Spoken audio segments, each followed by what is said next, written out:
Hello, everybody. Welcome to the Milk Bar Podcast. This is a podcast where we talk about things that we may like, stuff like video games, manga, anime, whatever. We'll just sit here and talk about it for 1 or 2 hours straight.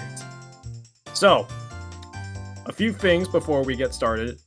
This is not official Season 2 stuff, but this is basically new stuff because, as you saw, there's a new opening tune, which is literally just the classic Majora's Mask Milk Bar theme. So there's that. And also, there is also going to be some employee change for the Milk Bar. So seeing as how Titus has been a very loyal guest on the Milk Bar podcast, I guess you could say he's basically the co-host at this point. So there's ever times when I have to step out for a Milk Bar at like the very last minute, then yeah, he'll take over or whatever. I don't know. Whatever his payroll says. I don't know. I'm not paying him much. But regardless, this capping off basically the new era of Milk Bar is basically an episode where it all started. But instead of just talking about one game, we're talking about like what is it? 19 games? We're talking about The Legend of Zelda. And with me here, I have 3 guests. We were gonna have 4, but you know what? Stuff happens.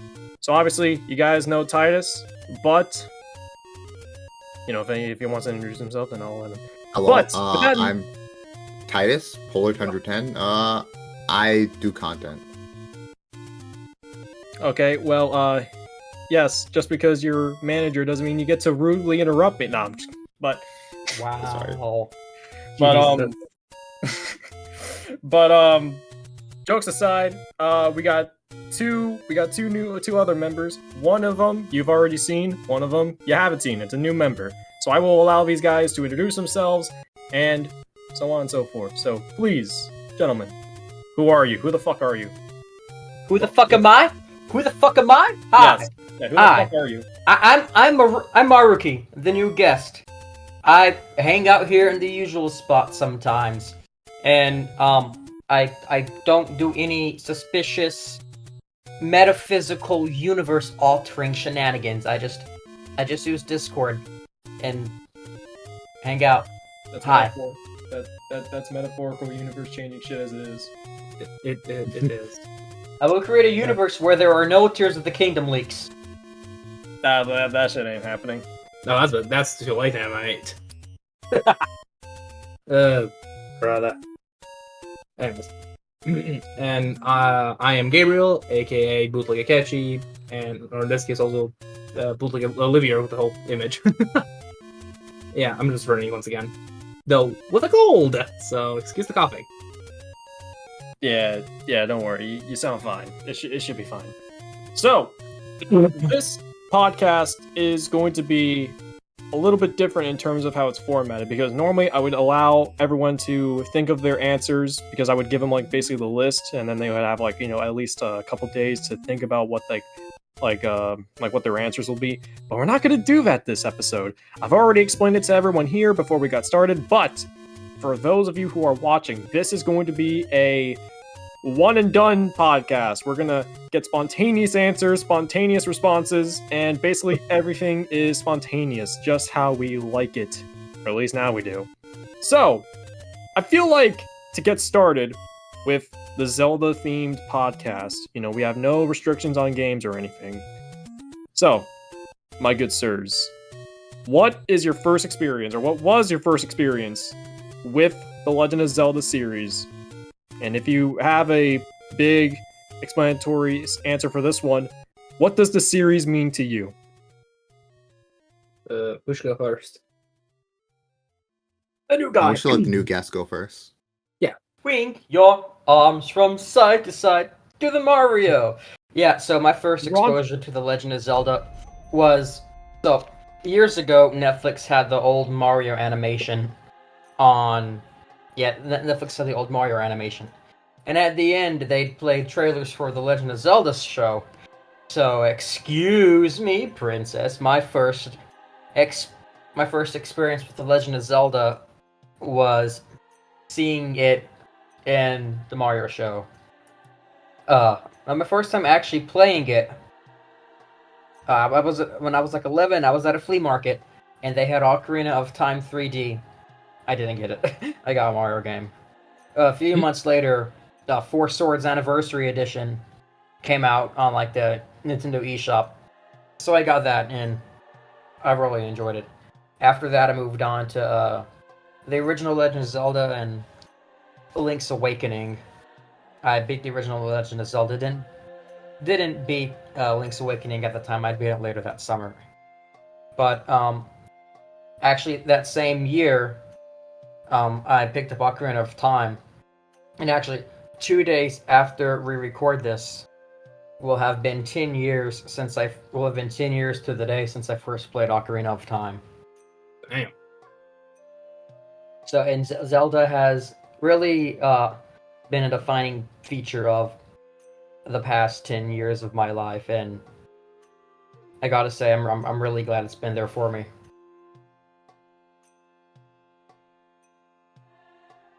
All right, so is that it for everything? Is that all you? Okay, I'll get one more comment. I just thought of something. See, Okay. when shortly after I became a Zelda fan, they had the E3 where they first showed off the first footage of Breath of the Wild, then called Zelda Wii U. And now we're here. Tears of the Kingdom is less than 2 weeks away. So pretty much for like the entire time I've been a Zelda fan, we've been dealing with, in some form, the Breath of the Wild universe, and I find that kind of surreal that now, 10 years later, we're getting Tears of the Kingdom and probably the conclusion of that saga. Yeah, none of that Triforce trilogy bullshit type shit. Right? I mean, interesting fan theory, but like I really, man, I don't vibe with that whole like, oh, it's gonna be a trilogy. If it was a trilogy, why the fuck is Ganondorf in the trailers? You know what I mean? Yeah. It's not a trilogy, man. If there's a Yeah. trilogy, if there's a Well, trilogy, technically it's it Age is of because of Calamity. Age of Calamity. Oh boy. Where's TOTK 2? Tears of Evil. Yeah, there was like a fucking 4chan leak where it's like, oh, the sequel's title will be Breath of Evil or something. That's a 4chan leak though. That one's like that Yeah. sounds like That's such a weird name, Breath of Evil. Yeah. We don't trust leaks of all kinds. The only leaks we trust in this chat are Lego leaks. Yeah. Oh, Lego leaks be Fortnite popping. They leaks. don't lie. Yeah, Mhm. Fortnite leaks, yeah. Yeah. Lego Deku Tree 2024. Anywho, so is that are you finished with that, or did I cut you off with your last comment? Okay, all I gotta say, if we really want the Triforce trilogy, give us a game 10,000 years before Breath of the Wild. Yeah, I would like that. Interesting. Yeah. All right. So who else wants to go next? I guess I'll go next then. Sure, go ahead. Oh, okay, Zelda. That is a series that, until up and recently, I wasn't actually the biggest fan of. Surprisingly enough, well, that's really enough. Like, I think my very first Zelda that I can easily remember that I ever played was Skyward Sword on Wii. I got to the first dungeon, I remember, as a kid, and then I straight up just stopped playing. Don't know why. I just stopped playing. Then I tried other Zelda games. Zelda 1, Zelda 2, Link's Awakening, Ocarina of Time, Majora's Mask. A good majority of the Zelda games I tried for a bit, get to at least to the first dungeon maybe, and then I stopped. I don't know why. It was like something that doesn't click me. Sometimes I gotta look past the first dungeon, like with Link Between Worlds. Excuse me. But I just kept stopping. It was like I started thinking, like, oh, maybe Zelda's not for me. And that was up until A, I met Steven, and B, I got myself a Switch. So I had Breath of the Wild. That was like one of my first games. I didn't first immediately start playing it. I started playing fucking Mario Odyssey with my Switch first. But then I was like, man, I have the game. People love it. It's Game of the Year. I'm like, yeah, sure. I'll start playing it. And I got into it. I got really into it. It was really fun. And then later on, Steven started, nudging me to play some of the more older Zelda games. And then I started up Twilight Princess on GameCube. Holy shit. That is a really fucking good game. Like, genuinely, I'm surprised. I'm like, wait a second. I'm actually into Zelda? What? And yeah, there we go. And now I played, other games like Skyward Sword, and now I even fucking pre-order Tears of the Kingdom, which is something I never thought I would do. I never would have thought I'd be like really hyped for a fucking Zelda game. Yet here we are. So yeah. All right. So my first Zelda experience was Wind Waker on the GameCube. It's only because I think the GameCube is one of the first consoles that I really played. I never beat the game until like I got like, I say like older, like near my teenage years. I didn't really beat the game when I was younger, and I've only played like a few Zelda games. Well, I've played a lot. I finished a few. I tried out Twilight Princess. I think that's like the next Zelda game I really played on the Wii. It was kind of difficult for me to play because it's on the Wii, and just how the game is set up, especially with me being left-handed, it was weird. Yeah, like Next big Zelda game I got into was A Link Between Worlds. I love that game. It's amazing. My favorite, or my second favorite 3DS game.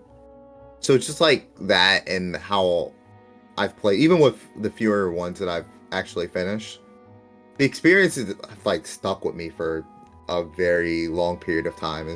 They're all some of the best games that I've ever played, easily. Hell yeah. And is that it? Is that everything you have? Oh yeah, that's all. Sweet, cool. And then as for my case, like my experience, I got my first I got my first video game console, like my first official video game console when I was 10. I had like a Nintendo DS.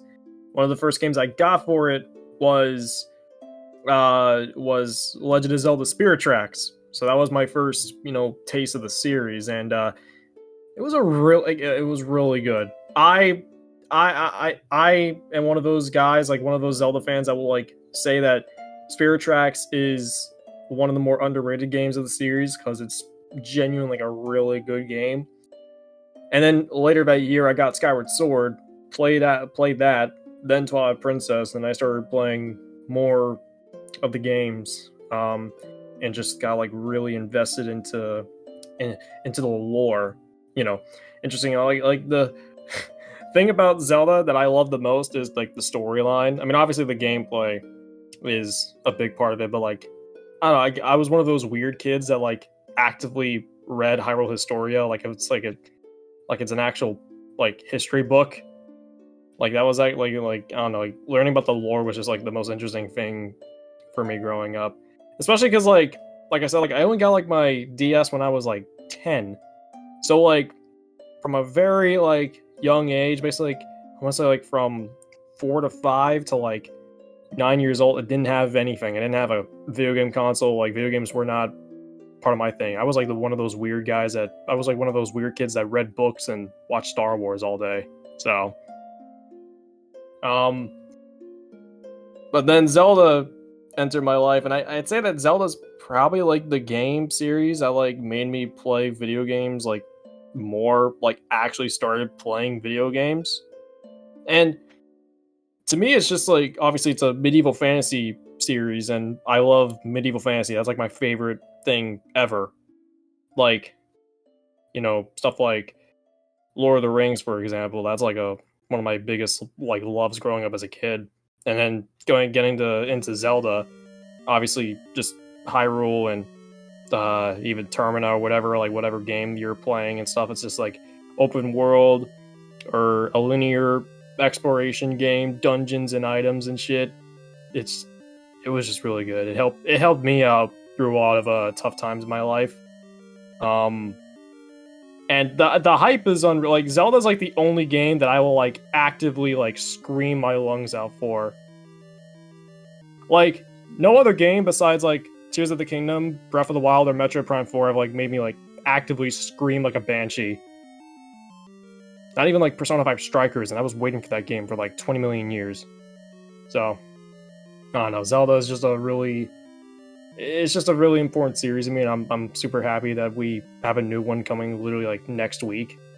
So that's gonna be amazing. I'm gonna hopefully get this video out by release date time, which I'm pretty sure I can because podcasts are easy to edit. So yeah, it just depends on how long you guys talk. So, so moving on from that, we have a question about what is your favorite Zelda games. So, just to get mine's out the way, because I have an unhealthy love for my favorite game, because not only is this my favorite Zelda game, this is my favorite game of all time. It is Legend of Zelda Majora's Mask. Like, that's my game. Like, that's my thing right there. And again, like I said, I was mostly into the lore, right? So obviously story meant a lot to me. But the gameplay was also like Majora's Mask was also one of the things about that made me like appreciate gameplay in a game. Because everything I judge a game on nowadays is probably because of Majora's Mask, right? Just the dungeon design's amazing, even though there's only like 4 dungeons.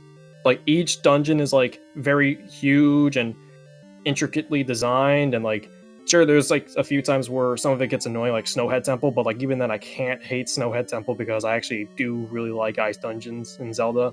I know that's like a hot take or whatever.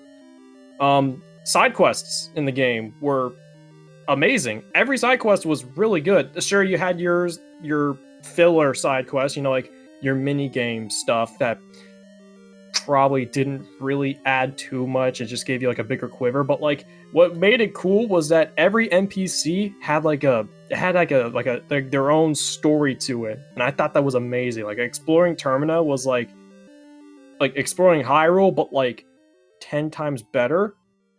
And what made it better is that the moon is crashing down. Like you're constantly in this like 3-way cycle, and like it's just like seeing everyone, you know, happy and thriving, and you know, you help people and then you have to reset it all, and then everyone's back to being sad, depressed, and scared because of a freaking falling moon. I don't know, like that affected me a lot as a kid. Like I didn't understand a whole lot, like, but as soon as I looked further into it, I'm just like, ugh. Especially the Deku Butler's son, dude. Like, oh shit. I think it also like just, but overall, I'm actually gonna stop myself there because I was about to ramble on about the music. But basically, Majora's Mask, one of the most important games of my life. It's one of the core games that how I judge video games nowadays. If you have great gameplay, great story, great side quest, you're a good game. Bottom text. That's it. Alright, so who's next? Hi, Maruki. What? All right. Well, sitting at the top, my top Zelda game is always a struggle between Majora's Mask and Twilight Princess. And given the time of day, it could be either one. But since you just talked about Majora's Mask, I'll talk about Twilight Princess. Like Majora's Mask, Twilight Princess's dungeon design is just phenomenal. I think it ranks right up there with Skyward Sword's dungeon design. Oh, yeah. The world is big and beautiful. It almost feels like a small version of an open world, and it's filled with so much stuff that you're like, oh my gosh, what's this? Ooh, a heart piece. I can't get to that now. All right, I'll come back and get it later. And that's one of my favorite things about Zelda, and I really think Twilight Princess is just nearly perfects the formula. The music is some of the best in the franchise, and I really think it's defined what Zelda fans expect of Zelda music. The story is great. So many good characters. There's so much tension, especially in the early half of the game, when you're racing to save the kids from the Boblins, or you're taking a cart from, you're rushing the sick prince from Castle Town to Kakariko Village, and you have to fight these enemies. King Goblin just goes through such a good character arc. You love to see it. And another thing that Twilight Princess really has in common with Majora's Mask is the stakes, is the pressure of a ticking clock. Something that games like Ocarina of Time and Breath of the Wild lack, because in those games, Ganondorf or Ganon has already screwed up Hyrule, and it's less, oh no, I have to stop him, and it's more, I just have to get rid of him. But in Twilight Princess, you're like, I have to stop Zant, and then, Zant really just threw a wrench, is making my day hard. Okay, we got rid of Zant, but oh gosh, now we gotta get rid of Ganondorf. And I think that's what really makes Twilight Princess great, because the story helps with the aesthetic, and the aesthetic helps with the story. It just really pushes you through the narrative, and you really care for these characters and this world, and you feel like you're a part of it. And it really translates well to manga, but that's a story for a different day. So funny how you talk about Twilight Princess, because I believe it's someone else's favorite game here. Hey. So, Yes, that would be me. Exactly, yeah. Now talk. Yeah. So, wow, rude, isn't it? Jesus. But yeah, no, like Twilight Princess is also my personal favorite.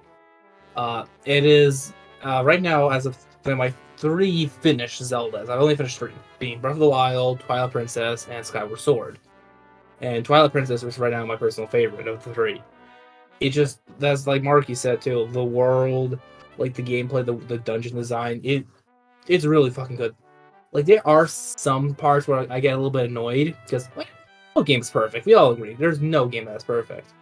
But Yeah. like There's SMT4. that game's also not perfect. Persona That 5 game's not perfect too. That game has some flaws. But like genuinely speaking, like I still really enjoy like Twilight Princess, the world, the characters, the story especially, and it having my personal opinion, the best fucking Zelda character, Midna. Like I'm actually surprised you didn't even mention her, Maruki. Forgive me. That is extremely surprising. But yeah, no, Midna, oh my, I was not expecting to like her as much as I did. At first, I found her kind of an asshat, which makes sense why, because she was an asshat at the start of the game.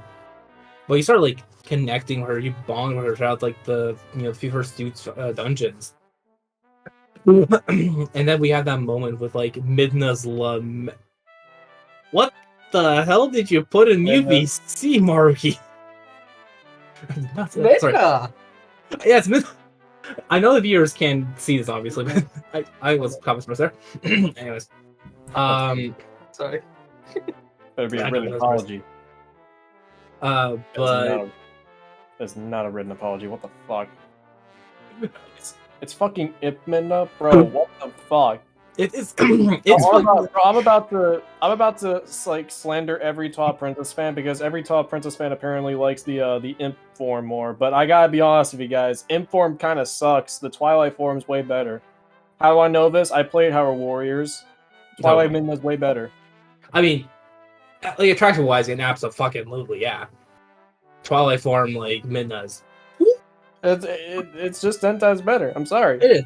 Yeah, it mainly because of probably familiarity, because you see the imp form way longer, obviously, than her actual form.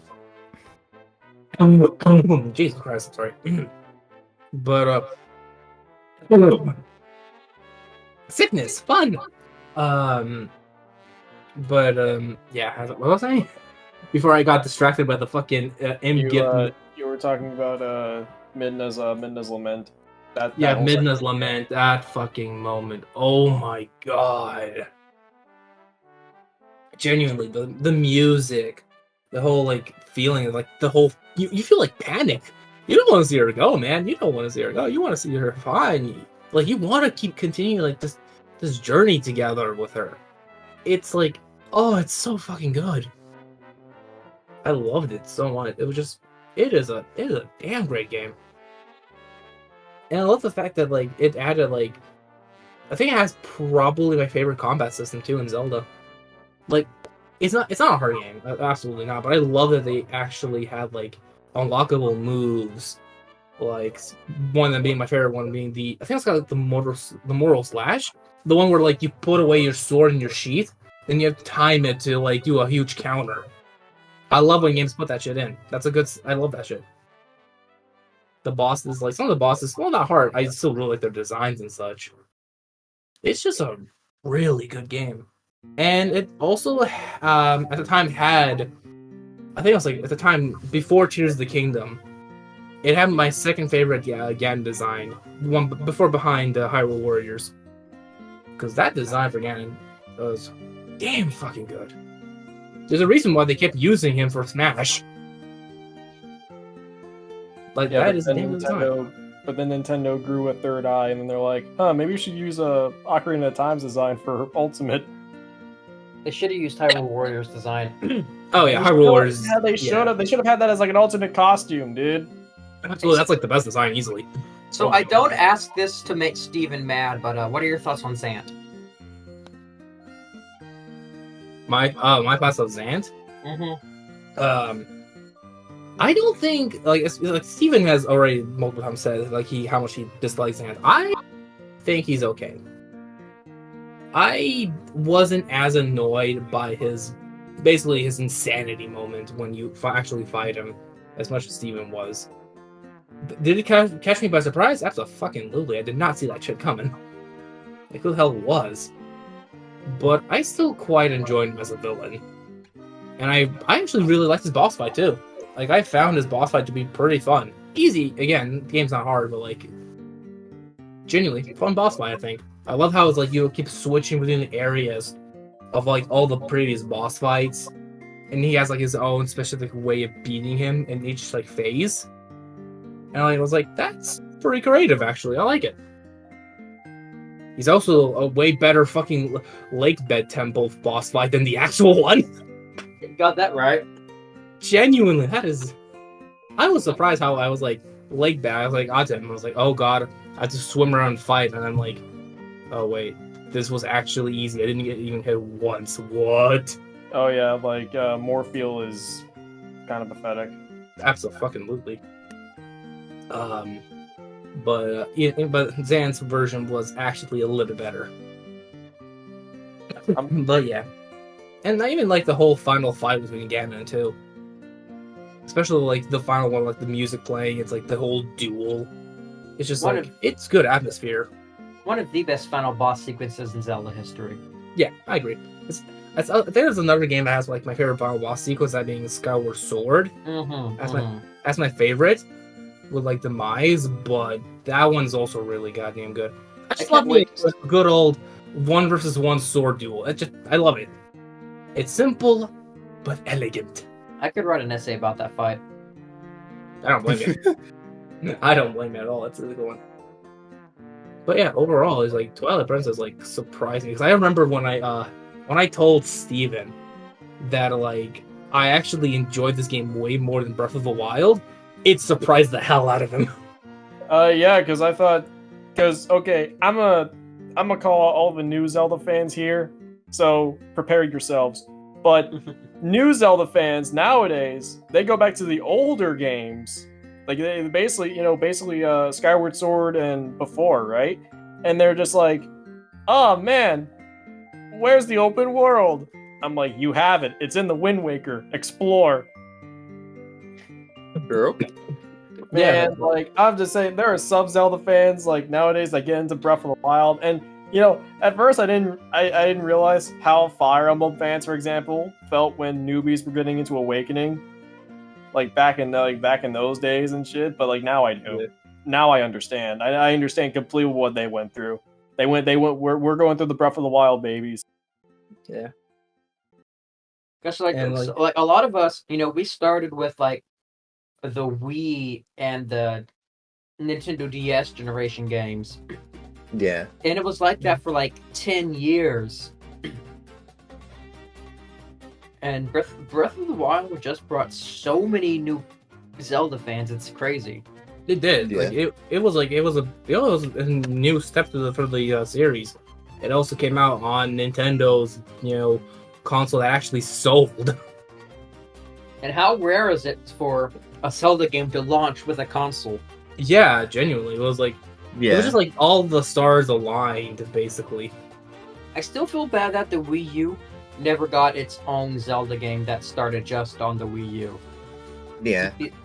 Thinking Breath of the Wild was that, but then they made a Switch port, Yeah. a la like Twilight Princess. Which is one thing I really look forward to about Tears of the Kingdom, because Breath of the Wild is the full capacity of the Wii U, so it barely touches what the Switch can do. Like, and I am genuinely excited for Tears of the Kingdom. I've already seen, like, we all saw some of the shit that they teased and the gameplay and such, and it's like, oh, it's gonna be fun. Oh, it's gonna be Yeah. fucking fun. But yeah. So for that, I think I'm done speaking about my favorite Zelda. All right. All right, Titus, it's your turn.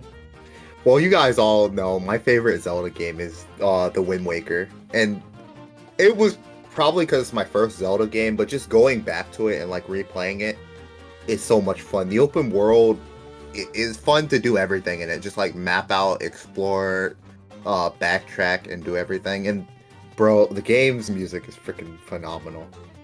Oh, And it it has some of my favorite Zelda themes ever, like just some mini boss theme, Phantom Ganon themes, just stuff like that.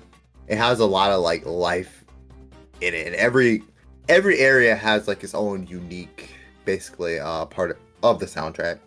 And the story for the game is just amazing. I enjoy every part of it. Like it, I never get tired of playing the Wind Waker, basically. My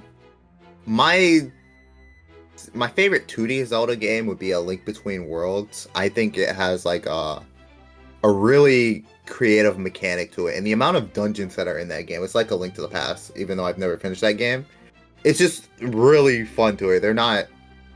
It's not too much, but it's a lot to it. It's just a lot of content, and all the boss fights are like really fun, especially in the Dark World, where it's just like it's classic Zelda, but it's really, really good, and it's one of the best like Zeldas that's formulated in the more traditional 2D Zelda format. So it's my favorite 2D Zelda. I haven't played really always in. Oh no, I was just about to say like A Link Between Worlds is like the game I look at because of course nowadays, because of like Tears of the Kingdom coming out, a few people were saying that it looks like it's just DLC, and like others are saying like, how could you make a similar game like with the same open world? That would just make it like more boring because you already know like what's in everything. Play A Link to the Past and then play A Link Between Worlds. Yeah. Do it. Yeah, I dare you. very different.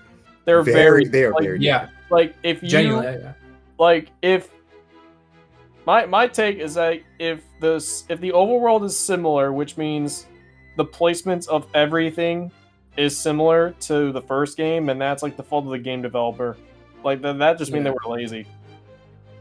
Yeah. Yeah. Obviously, that makes it a boring game, which makes it a bad game. But that's but overall, it's like that's like there's no way in hell that that Nintendo would do that. Also, you want them to scrap that Hyrule that they've been making for like 5 years? That's not Yeah. happening anytime soon. Yeah, no, definitely. As long as they change up enough stuff, I think it will be fine because you can Yeah, have a similar environment and change the way that the game plays drastically. I've Yeah. heard like already like how the overall itself is very different than what it was in Breath of the Wild already. I've been hearing some like from like actual like just Nintendo like allowed sources.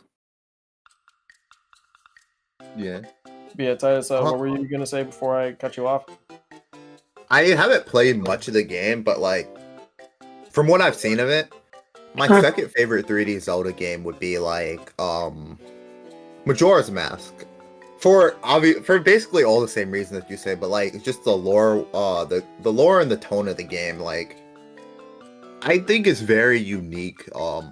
That tone of a Zelda game that we've never seen it before, right?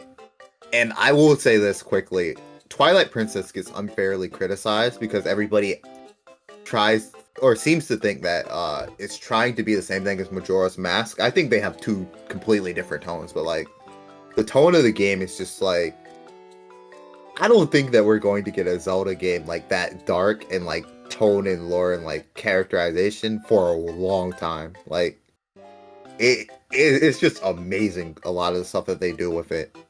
And just like with like the Deku, like what you said, the Deku Tree is son and stuff like that. Even with like the credits, I can't remember her name, but it's the older system at like the older sister at the ranch, giving her younger sister alcohol, so like she won't know what's happening when like everybody's supposed to die. Yeah. Like that game is freaking amazing. Yeah, Crimea. Yeah. Yeah, I So it's just- love the ranch sequences. yeah. God, like that was like, I feel like one of like the most like one of my favorites in terms of like reacting to the final 5 hours or of the game, right? Is the Sword Master, you know, like in Clocktown, where Mhm. because the first and second day he's super confident, or at least I think like all throughout the daytime he's super confident. He's like, "Ha! I could chop that moon into itty bitty little pieces," like he's fucking Zoro from One Piece or whatever, right?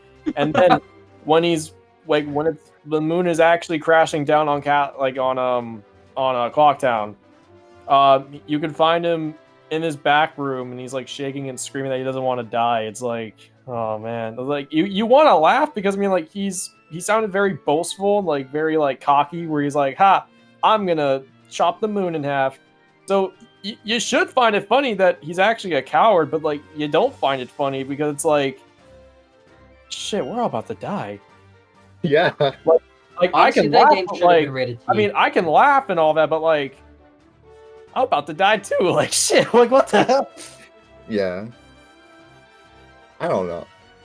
There's so much to the game that's just like it just keeps getting like, I don't know. Like even with like the soundtrack, like the Stone Tower temple theme, bro, that theme always gives me chills. Like I'm gonna be honest, Oh yeah. like especially that theme the is inverted- insane. Especially the inverted theme. Yeah. But speaking of temples, if we're all Mhm. done with favorite games and such, You know, not to hold this up longer, but I gotta agree with A Link Between Worlds in terms of the 2D games. I'm a simp for A Link to the Past. Steven, you know my history with that game. yes. So much nostalgia for it, but I can't deny, A Link Between Worlds is just a better game, and I think it's really underrated. But when it's loved, it's really loved, and I can't believe it turns 10 this year. Oh, That's it insane. does. It does Yeah. actually. Jesus. Yeah, like, because originally I thought like my favorite 2D Zelda was Oracle of Ages, because that's like the second best 2D Zelda right now, right? Because like that is like the pinnacle of like puzzles and combat, or at least for a 2D game. But then A Link Between Worlds came out, and its puzzles and its combat was just 10 times better. Exploration was like 10 times better. So it's like I love Oracle of Ages, but like I just gotta give it to A Link Between Worlds. I think the best mechanic of all time in a Zelda game was the painting powers. Like that Yeah, is it's an amazing. actually Mm-hmm. okay. No, the masks. The masks are the best, Yeah. but the bracelet that comes second. Like that's number two. Because like the painting bracelet that just makes everything 10 times cooler in terms of puzzles. Because you could just slip through cracks. But yeah, with that, since we're moving on to temples now, that means it's time to talk about our favorite temples. Because obviously, Zelda is a game about dungeons. It's not all exploring, fields and abandoned villages like Breath of the Wild would seem. We got dungeons. So for all y'all here, what are your favorite dungeons? And you know what? Let's add another thing to that. What's your favorite boss? Like it could be a completely different boss from your favorite temple. Just say whoever it is that comes to your mind.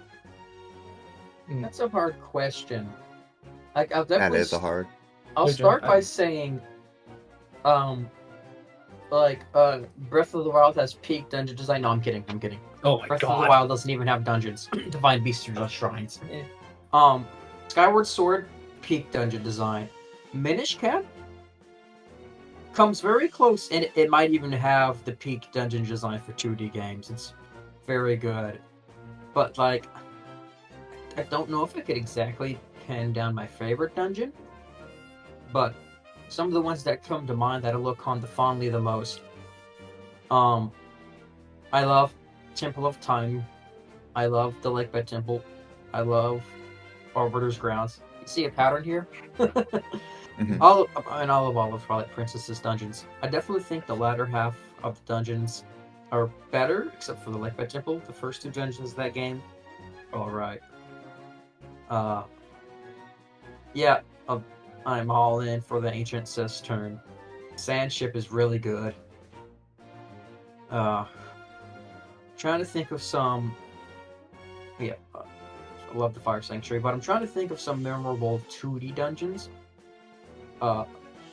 Palace of Winds from Minish Cap, Temple of Droplets,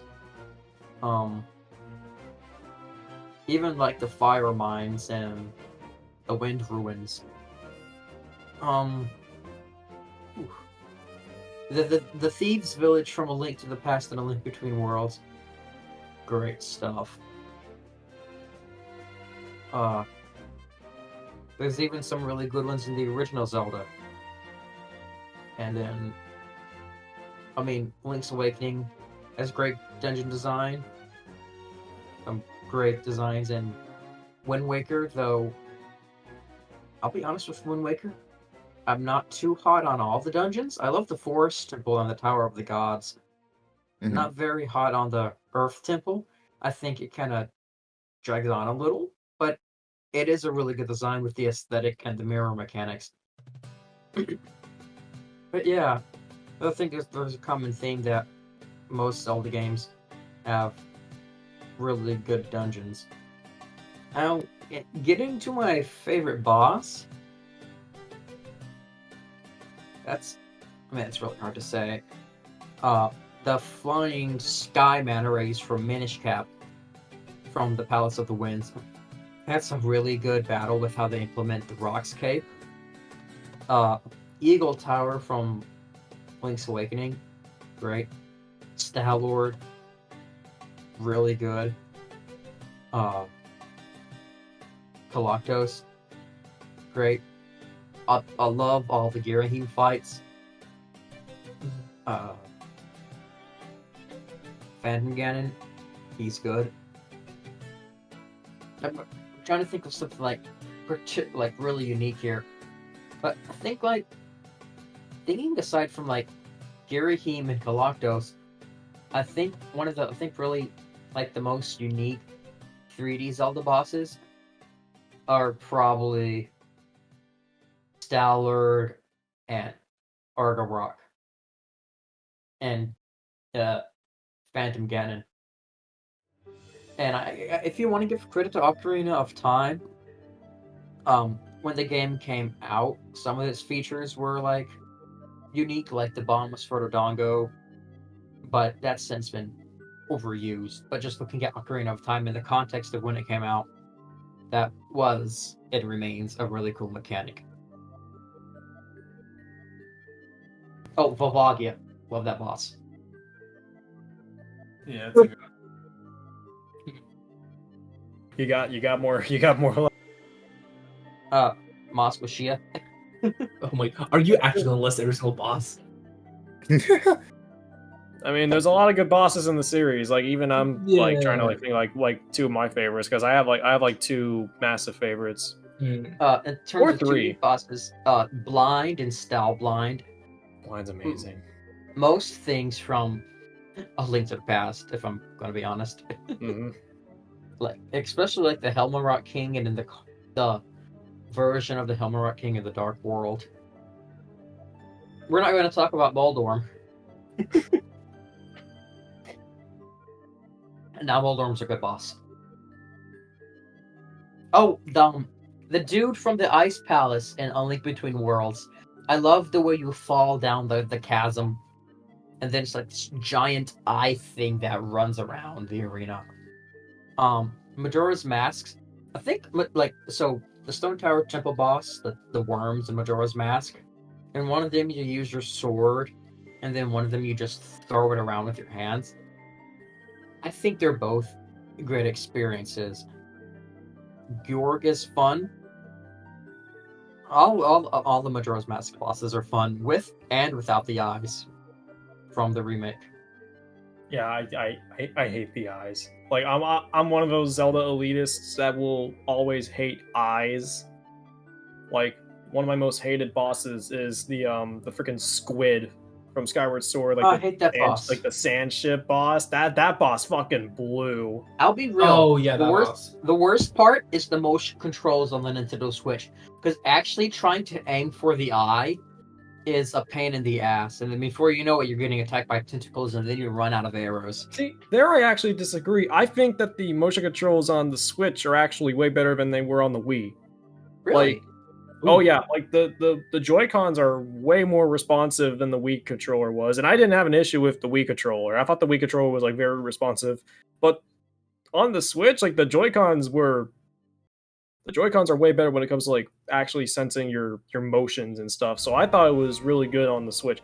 Although I would agree with you if you said stationary controls, because again, I will be an elitist, and I will say that if you play Skyward Sword with stationary controls, you're a chump. I can agree with that. You too? Get good, scrub.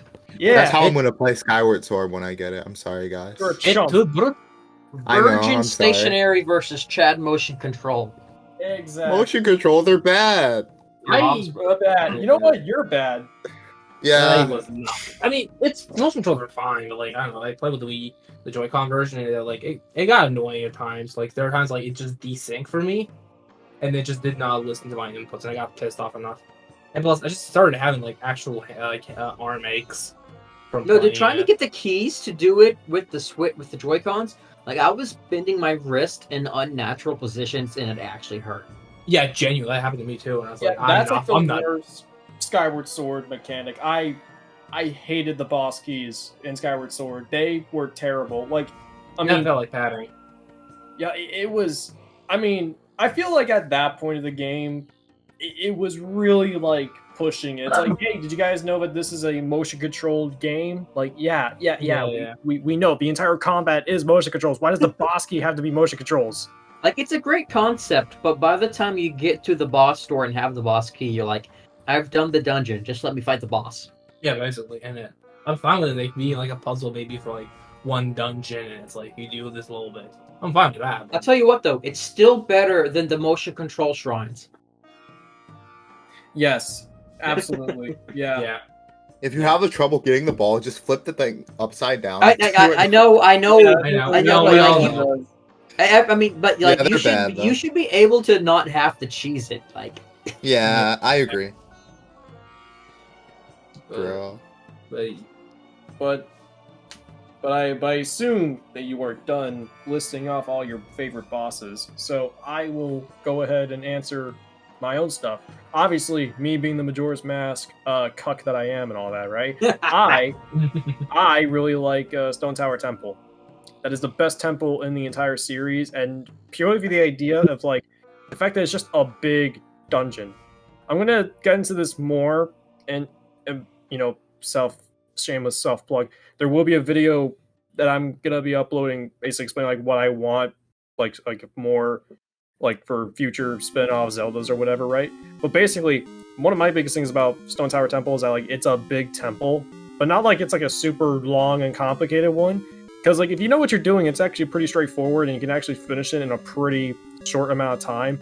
But it's just that not only do you have to go through Stone Tower itself and upside down, but the very beginning of it, you have to climb the actual tower.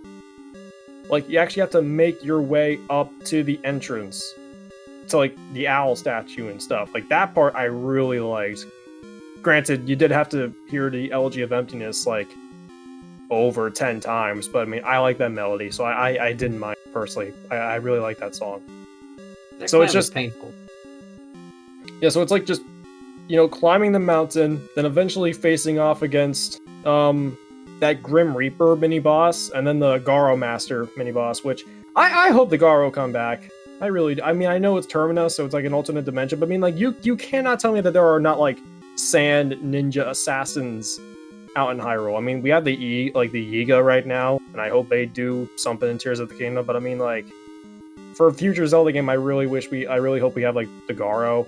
And if not, then can we at least just get the Garo hood? Like a Garo costume, please? Like, that would be really cool, But, and of course, the boss itself, like, Twin Mold, was really cool. I prefer the original, where you get the Giant's Mask before the boss, and you fight the two without the eyes, because I think the eyes ruin the boss fight, because the best thing about Majora's Mask boss fights is that, like, they didn't have eyes, they didn't have weak points, you can just slap them around. You just hit them with your sword. You can hit, like, Goat, you can hit him with just your sword and arrows, and he'll die. It'll just take kind of longer, but there is a cheat to shoot him with, like, infinite arrows, and then he'll die, so there's that. But, I don't know. A rant on eyes aside. But my favorite boss, though, like I said, it's 3. I really love Koloktos, purely for the idea of, like, having a sword fight with this giant robot, which I thought was really cool. And of course, picking up, like, one of his swords and cutting him limb from limb, and, eventually stabbing him in the heart with his sword. Like, I think that's, like, a super, like, raw thing to do in anything, like, anything in media. So, Koloktos was really cool. Then there's also, a Dark Link from, Ocarina of Time. I know that's like a mini boss, but I love the Dark Link fight, because one of these days, like, I'm really hoping that, like, we got like a combat system that, like, has a Dark Link battle. I wish we had, like, a Dark Link battle in Twilight Princess, because that's, like, the closest we'll get to, like, a real, like, sword fight with a Dark Link. Like that would have been, like, really cool. Oh yeah, I agree. But Ocarina of Time's Dark Link was really cool because, like, you try to slash at him, he jumps on your blade. That is the most rival type shit of all time, and it is amazing. I love it. And, like, of course, you can cheese it by using Din's Fire or whatever it's called. I think it's like Din's Power or whatever. I don't know. But basically, the fire spell. You can use that to cheese the fight, or you can just crouch and use the Goron sword. But that's for chumps. And you know what? Crouching down in Adventure of Link during the Dark Link fight is also for chumps. I can say that because I did it. Imagine getting that far in Adventure of Link. Couldn't be me. Yeah, I have, though, so I have bragging rights. Yeah, no, Right? I suck at that game. I don't know, like, I'm hoping more people will love that game. I want a game's underrated. Metroid, like the Metroid Samus Returns remake of Zelda 2. Fingers crossed, hopefully. But yeah. So and then of course we got I do really like a third, because I do like a third boss. A third boss I really like is Majora. Like, the final boss of Majora's Mask. Like, I love that final boss. That is the best final boss in the series. Like, I would say Ganondorf from the Wind Waker is, like, a very close second to, like, the best final boss in the series. Because, like, okay, Ocarina of Time's Ganon fight was really cool. I love that. Not only did you face off against Ganondorf and play Death Volleyball, but you also faced off against Ganon, which is... Okay, I'm not gonna be a purist this time. You like 3DS version, you like N64, you like Ocarina of Time. But the Ganon fight in Ocarina of Time was amazing. Twilight Princess was a fight that existed, so there's that. With his very slow walking. Yeah. And then Wind Waker Ganondorf is, like, actively trying to kill you. You're like a 16-year-old kid, so... Shit. But, I don't know, Majora was fucking terrifying. Not only is it like a giant floating mask, but then he turns into a lanky fucking like little like thing that laughs like a little girl and screams and moonwalks and dances and it just screams around. And then you kill that version, and then he becomes big and bulky with a giant monster, and then takes whips out of his nipples, and it's like, okay. And granted, if you have the Fierce Deity Mask, the fight is a complete joke, but with or without the Fierce Deity Mask, Majora is an amazing boss fight. Like, just the atmosphere, the music, Majora just like jumping and flowing around the entire room. It's like me playing a fighting game, so it's like I'm fighting myself, and I'm like, oh, so this is how people feel like when they fight me. So it's like stuff like that. I don't know. I dig Majora. I love that fight. If I had to pick, like, that's probably my favorite fight in the entire series, like Majora right there, because defeating him for the first time was like the most satisfying thing like ever. Yeah, it's really good. So Stone Tower for my favorite temple, Majora for my favorite boss. So from the same game, and I told myself it wouldn't be from the same game, but here we are. All right, one of y'all go. I guess I'll do it then. Oh, fuck, I almost hit my bloody headphones. Yeah, sorry, my headphone cable connected to my armchair. Like that's your favorite boss, your headphones. Oh my god. But yeah, anyways. I think like when it comes to my favorite dungeon, again, I've only played through 3 games, and one of them like fully. I mean, isn't. And one of them doesn't even have a fucking single dungeon. So I've only basically have to pick between Skyward Sword and Twilight Princess. And excuse me. When it comes to dungeons, I think I'll pick one between both games. My favorite dungeon in Twilight Princess has to be Arbiter's Ground. Easy-fucking-ly. I just love the atmosphere of the area, the lore it has behind, and how it was basically an execution site for Hyrule. It was basically where criminals of Hyrule were, gonna be killed. I love the item that you get, and I wish it was used even more. With the whole Beyblade. I love the mini boss. I forgot his name, but the mini boss was really fucking fun. Death Sword. That's a really good mini boss. Mm-hmm. Yeah, it is. Like, the only reason why I remember Death Sword's name is because, like, me and my friends would always joke around that it's like an Xbox gamer tag name. Oh, it my does. god, it is. It's just missing the XXs. Oh, jeez. Like XX, Death Sword, XX, like shit like that. What's your villain? Hey, yo, Timmy, what's your villain's name? You already have your superhero. What's your supervillain name? Death Sword. It gets the point. But like, yeah, I just generally really found it so interesting. It's a fun dungeon that you explore. And while with Skyward Sword, I need to remember which one I really like. I remember really enjoying, I think, the final dungeon actually for Skyward Sword, the fucking like in Skyloft, where like you have to like move around like the map itself to figure out a way to beat the dungeon. Skyview or Skykeep. Yeah, Skykeep.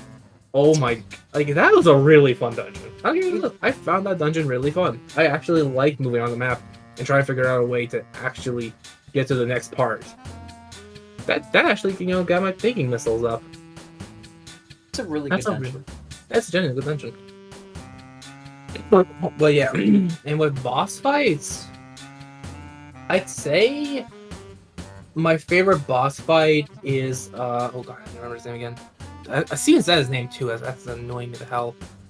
I think like my favorite boss fight from a dungeon has to be Kolokos from the that fucking 6-arm sword battle. It's just like it's a really fun boss fight. Like you like chop down his arms, you grab his sword, and you beat the shit out of him. That is a really fun fucking boss fight. And then we have like fucking Girahim. I think my favorite Zelda villain. Like for me, I just love Girahim's personality. It's like the way you fight him, how he's a cocky little shit at the start, like very cocky. But then when you like go to this final fight, he's like just already done with your shit. Like he is sick, and he gets really pissed of that. And Skyward Sword also has like my favorite final boss of Zelda as of right now with Demise. It's just a really fun 1-versus-1 battle, which makes sense the whole thing with the sword, but you know, still, like Skyward Sword has my favorite bosses easily. It's just they're really all that much fun. Twilight Princess wise though, bosses, I mainly just remember really enjoying fucking Zant and Ganondorf. The other bosses in the dungeons were kind of okay. That's like just they're like they're fine. The exception with I think I forgot the dungeon's name, but like the manor, the ice manor. I think it's Snow Peak Ruins. Snow Peak Ruins. Yeah. That one. Mirror. That's an underrated one, honestly. It's really good. Like that dungeon itself is already really good too. That's like the second. That's like after the Temple of Time, right? It's before Temple of Time. It's before, Okay, yeah, it's before.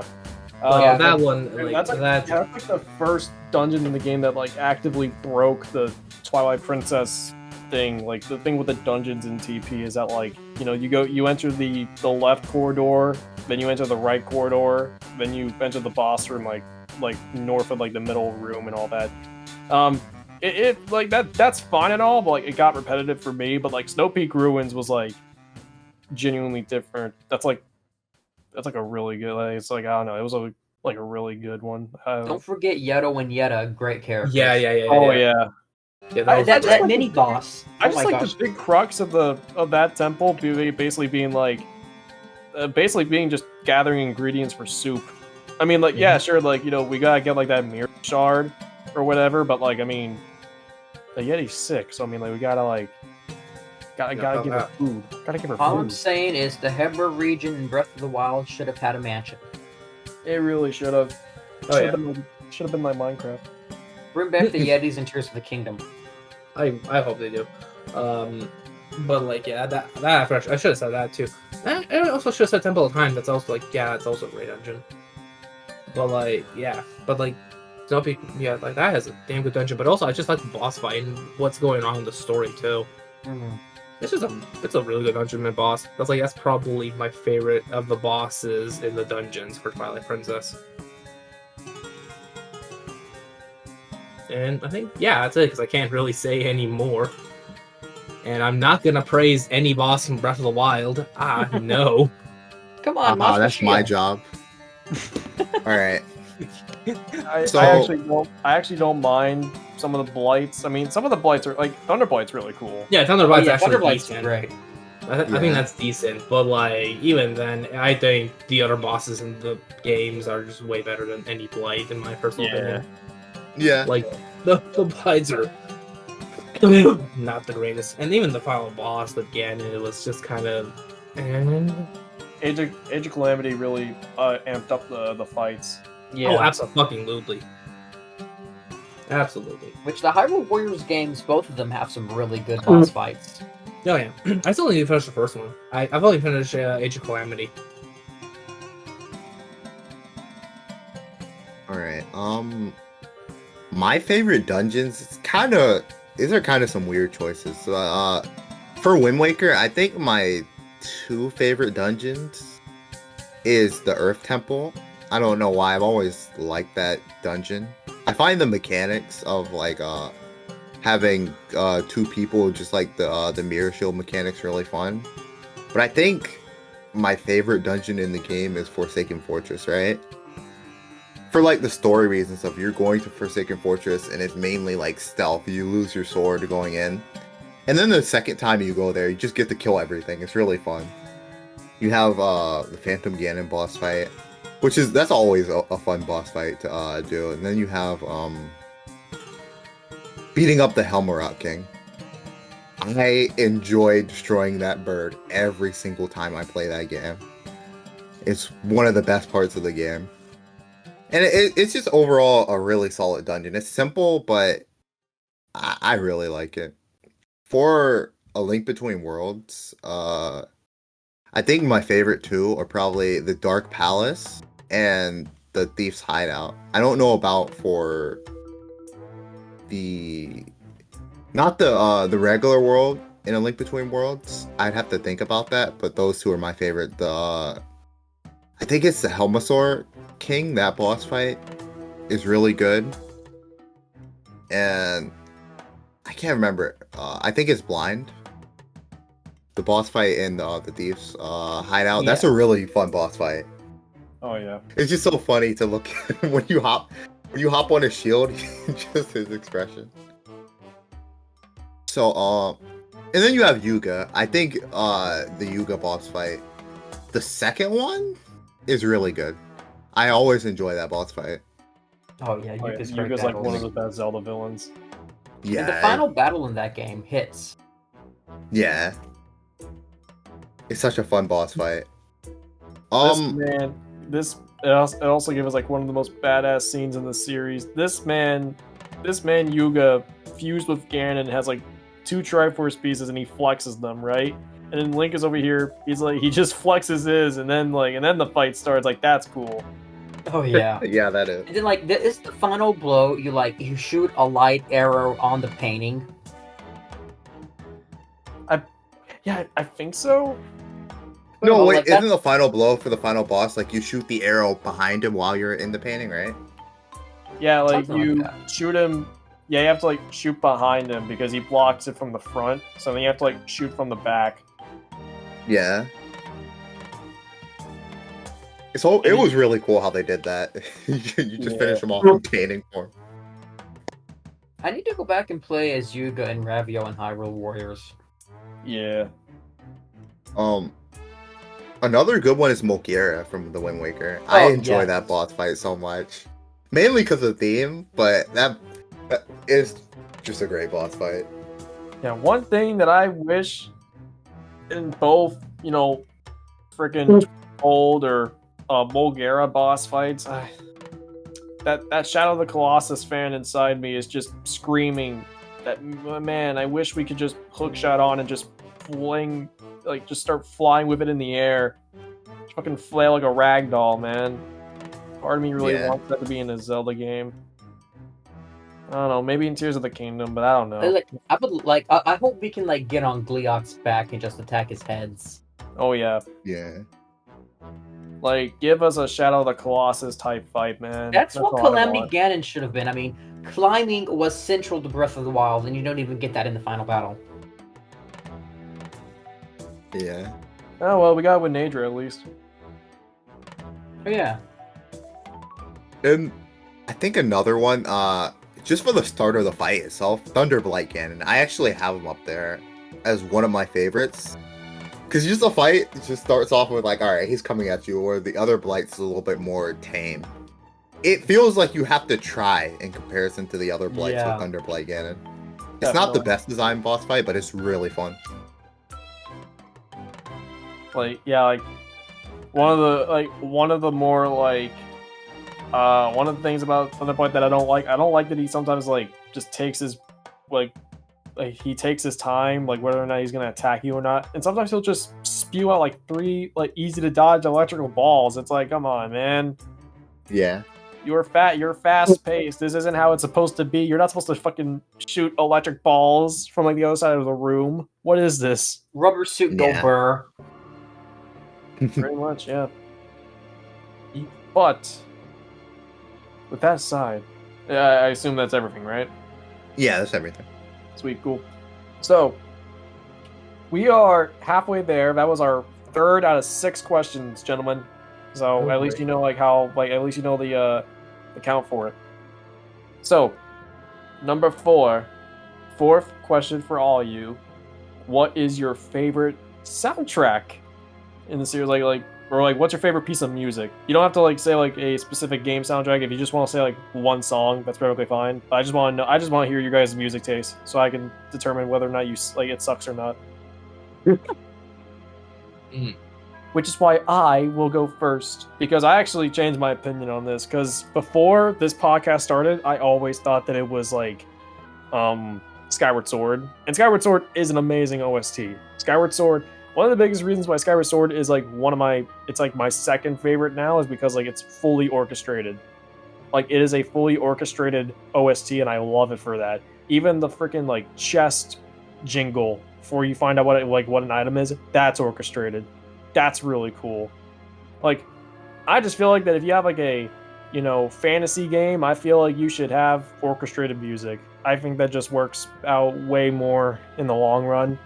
But it's not a detriment if you don't have it. That's just something that I just prefer personally. But Skyward Sword's OST, from like its main theme to traveling in the skies to like the first dungeon's music was always my favorite in terms of like the dungeon themes. Girahim's theme was really cool. The final battle, like the second phase of the final battle, was like amazing.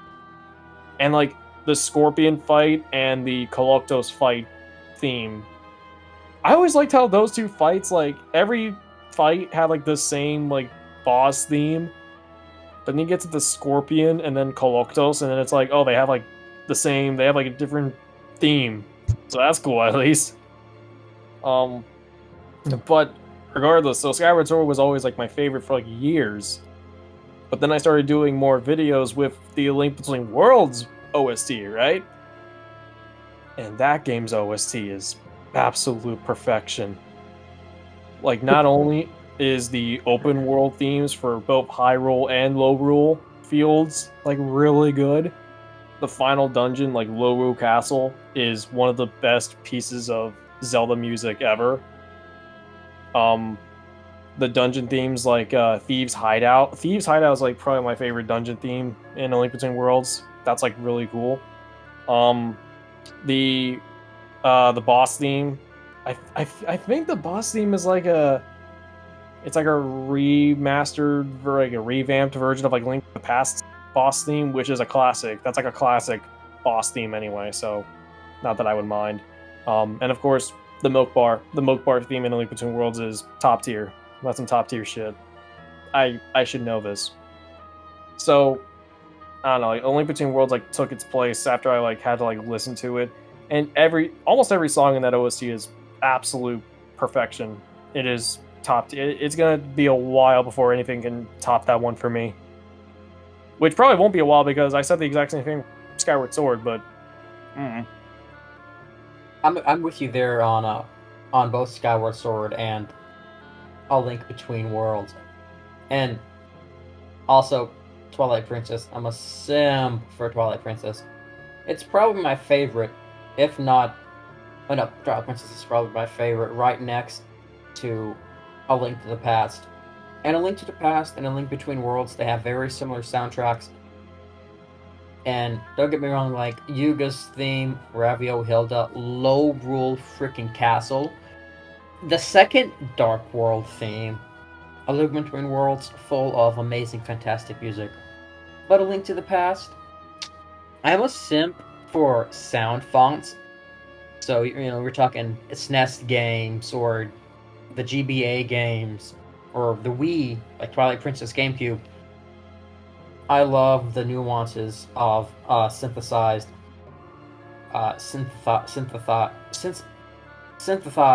video game music. So, I'm gonna be real. A Link to the Past, Hyrule Castle, it's the best. You can't beat the sound font. You can't. But yeah, so my top circle: Twilight Princess, A Link to the Past, A Link Between Worlds, Skyward Sword. Gotta give a shout out, of course, to Majora's Mask and the Minish Cap. They slap. Minish Woods? Oh, come on, that is so good. And Breath of the Wild is not up there with my favorite Zelda soundtracks, but in terms of how the soundtrack is used, that's one of my favorite applications. And I have yet to hear any Tears of the Kingdom music aside from what's been officially released, which is just the main theme. Yeah. But from people who know about the leaks, I have heard good things about the music. I'm not going to judge it until I play it, but fingers crossed for that game. Maybe it will finally be the one to top A Link Between Worlds. We'll see. Oh yeah, I gotta give a shout out to Hyrule Warriors stuff. Like rock, like metal and rock in Zelda. Oh my gosh! Like we're talking what? Eclipse of the Moon, Eclipse of the Sun. Those tracks. Eclipse of the World. Yes, Eclipse of the World. Those tracks slap so much. And then Cadence of Hyrule, like Glockenspiel. Oh my gosh. Cadence of Hyrule, really underrated game. But that's a story for another day. There's a song called Glockenspiel in fucking Cadence? Yeah, so it's like Gleok, but the boss is called Glockenspiel because all the bosses take the form of like musical instruments. So it's a really cool like battle theme that uses Glockenspiels. You should listen to it. It's great. I actually have the damn thing because it's like right now there's the game trial thing going on for Cadence. Yeah. I really should play more of it. Because I played the original indie game based on Cadence, Crimson of the Necro Dancer. I suck at that game. I suck at it. Crimson's pretty hard, but it's a fun game. Yeah. But yeah. I guess I'll go next with the music. Something about me is like, first, I love music so much that I just listen to every day. And I'll say, the Zelda soundtracks, they are bloody great. They are genuinely great. And if I had to say the best soundtrack for me, I think Skyward Sword, I think has the best soundtrack in the series. Those are the ones I've listened to. The orchestral pieces are just genuinely beautiful. Like, listen to a lot of them. The area themes, like, you can just scrolling? What? Flying about with your Loftwing. Oh my god, I am starting to lose my brain functions, apparently. It is actually 2 a.m. for me right now, so you can excuse me. But yeah, it is bloody gorgeous. But I don't think it has my favorite song though. I'll get to my favorite song in a bit. But yeah, also Twilight Princess soundtrack, really good. Some songs I'm not a big fan of in Twilight Princess, like the battle music for like just overworld stuff, especially in the Twilight Realm.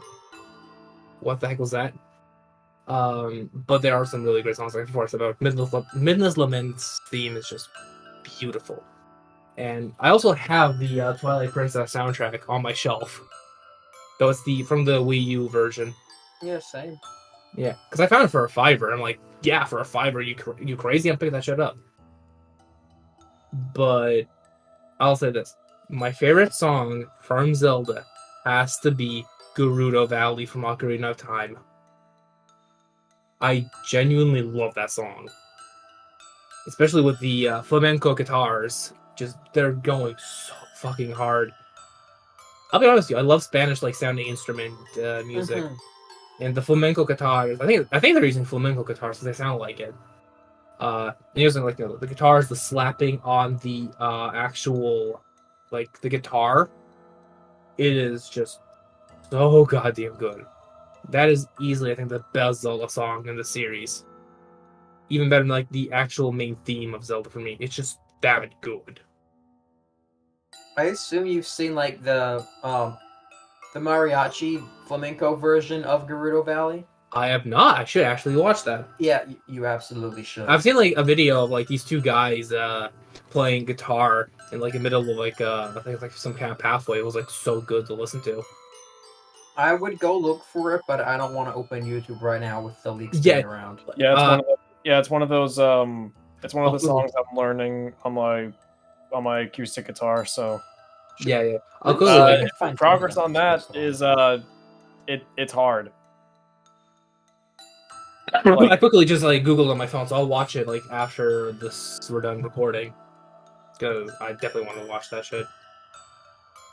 Which shouldn't be too far away because we only got 2 more topics. But I was left for Titus too. Yeah. That's what I was about to say before you interrupted me. I'm the fucking owner. Hope Malden Seed. Gonna cry? Yes, I'm gonna Don't cry. Don't speak to him like that. We can get you kicked out here for life. Exactly. See, yes, thank you, manager. You kick me out, I'll take away your Disney Plus privileges. Bro, I don't even watch Disney Plus anyway. Yeah, go ahead. Well, it was Nando. Eh, All right. this season 3 was kind of mid. Yeah. I Yeah, hate I Pokemon. heard it's not good. Hey, Visions comes out tomorrow. Oh shit, yeah, that's true. But you definitely don't want to lose that. Yeah, you know we're watching alright. it tomorrow. Anyway, My favorite soundtrack, no surprise, is the Wind Waker, which is a recurring theme. But We see. if it wasn't the Wind Waker, I'm really stuck between Twilight Princess and Majora's Mask as a soundtrack. And I want to say I like Majora's Mask soundtrack a little bit more than Twilight Princess. But Twilight Princess has some good things. Well, yeah, I think Majora's Mask is a little bit over. But some of my favorite songs within like the soundtrack is like the middle boss theme in Majora's Mask and stuff like that. But my actual favorite theme for the game would be Stone Tower Temple. And for Wind Waker, that's a really hard one. I don't know what my favorite theme in the game would be, but I guess it's between Phantom Ganon's theme and the final boss theme. I'm really not too sure on that. It would be hard to say a favorite song in general from the soundtrack. But it's just those two. I don't know. It's a simple answer. sweet. Simple is good. Mm-hmm. Absolutely. All right. Well, I- with that, we are now So- moving to the negative part of the video. Every milk bar, we always have a negative portion. So, this time, it's something very special. If you guys have any, what is your least favorite Zelda game? Now, I will also take the lead on this because I have been preparing for this question. It's always the lead. Have you all noticed this? Hmm? You've been always taking the lead, my dude. Yes, of course I will, because I have been preparing for this moment. Yeah, it To- says bar. To rant about this piece of shit game. He hates Phantom Hourglass. Yes. Yes, I fucking despise Phantom Hourglass. On my official list, number 19 is Triforce Heroes because that game, I'm gonna say it, the multiplayer Zeldas are not fun. They're not good games. But I will still put Phantom Hourglass on a lower pedestal, even though it's number 18 on the list, because Phantom Hourglass fucking blows. Now, excuse me if you've heard this for a few times already from other Zelda YouTubers, but basically, it takes everything good about Wind Waker and throws it off a fucking cliff. Good dungeon design. More like, how about we have a sign that literally tells you, hey, blow up a wall with a bomb. Did you know you can do that? Good dungeon design. How about Temple of the Ocean King? Oh well, Steven, but you get through it faster every time because you're good through the game. No, suck my dick. That shit sucked ass. I didn't get through that bitch any faster. It took the same amount of damn time every run around. It took longer. How about you just have a teleporter and just be like, oh, which room do you want to go to? Oh no, how about take me to the new damn floor? Seriously, it's like Persona 3. Imagine Persona 3 going through Tartarus, going through Oh, that fuck slog, no. going through that slog fest. But if every single floor opened up, you had to go through every single floor, all 264 floors. I would have Imagine that. Imagine going through every single block just to get to the new block, and then explore the new block, and then have to repeat that bitch like what 4 or 5 times because Persona 3 has like 4 or 5 blocks of Tartarus. Like, nah. That's basically what the Temple of the Ocean King is. See, people think I don't like Tartarus. I fucking despise the Temple of the Ocean King. Not only that, the music fucking sucks. The only good track in that theme is Linebeck's theme. Hell, the only good thing in that game is Linebeck. You know, Bellum could have been a really cool villain. It's just that he's just a fucking squid. That's all he is. He's a squid with eyes. Wait, the kid. Yeah, he's a squid. Yeah, he's a squid with eyes. He's like Splatoon, but like not. So he Yeah. sucks. It's just what But, happens to Inklings after puberty. Oh god. Isn't that Well, like I don't know. actually have like human bodies though? And I know, and like one, I didn't know if you were gonna continue that joke, but anyway. But another thing is that I'm personally not. I don't hate the stylus controls, but I do admit the stylus controls are not my cup of tea.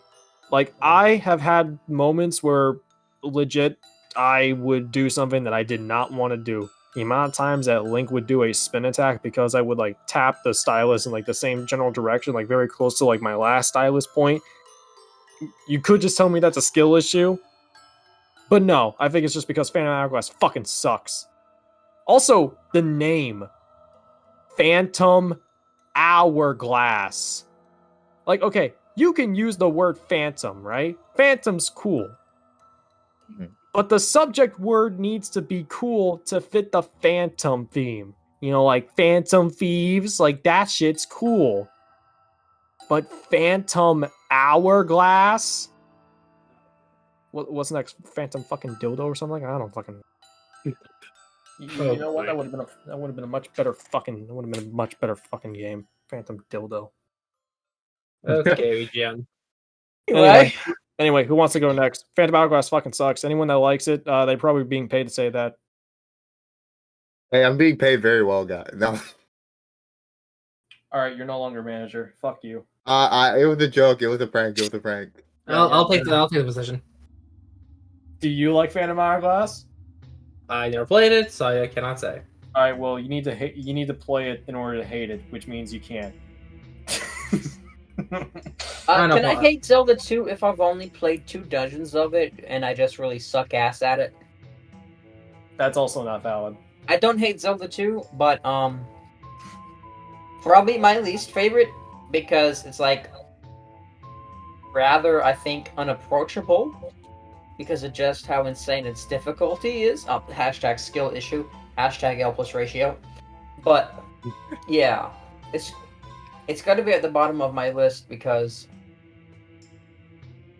of, well, okay, if in terms of games that I've like played, I guess it would have to be Phantom Hourglass, and I don't have a rage boner for it like Steven does.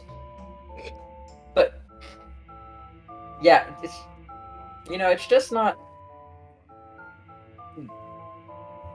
It's just not great like the others. I mean, I would rather play any of the other Zelda games besides Zelda 2 than Phantom Hourglass.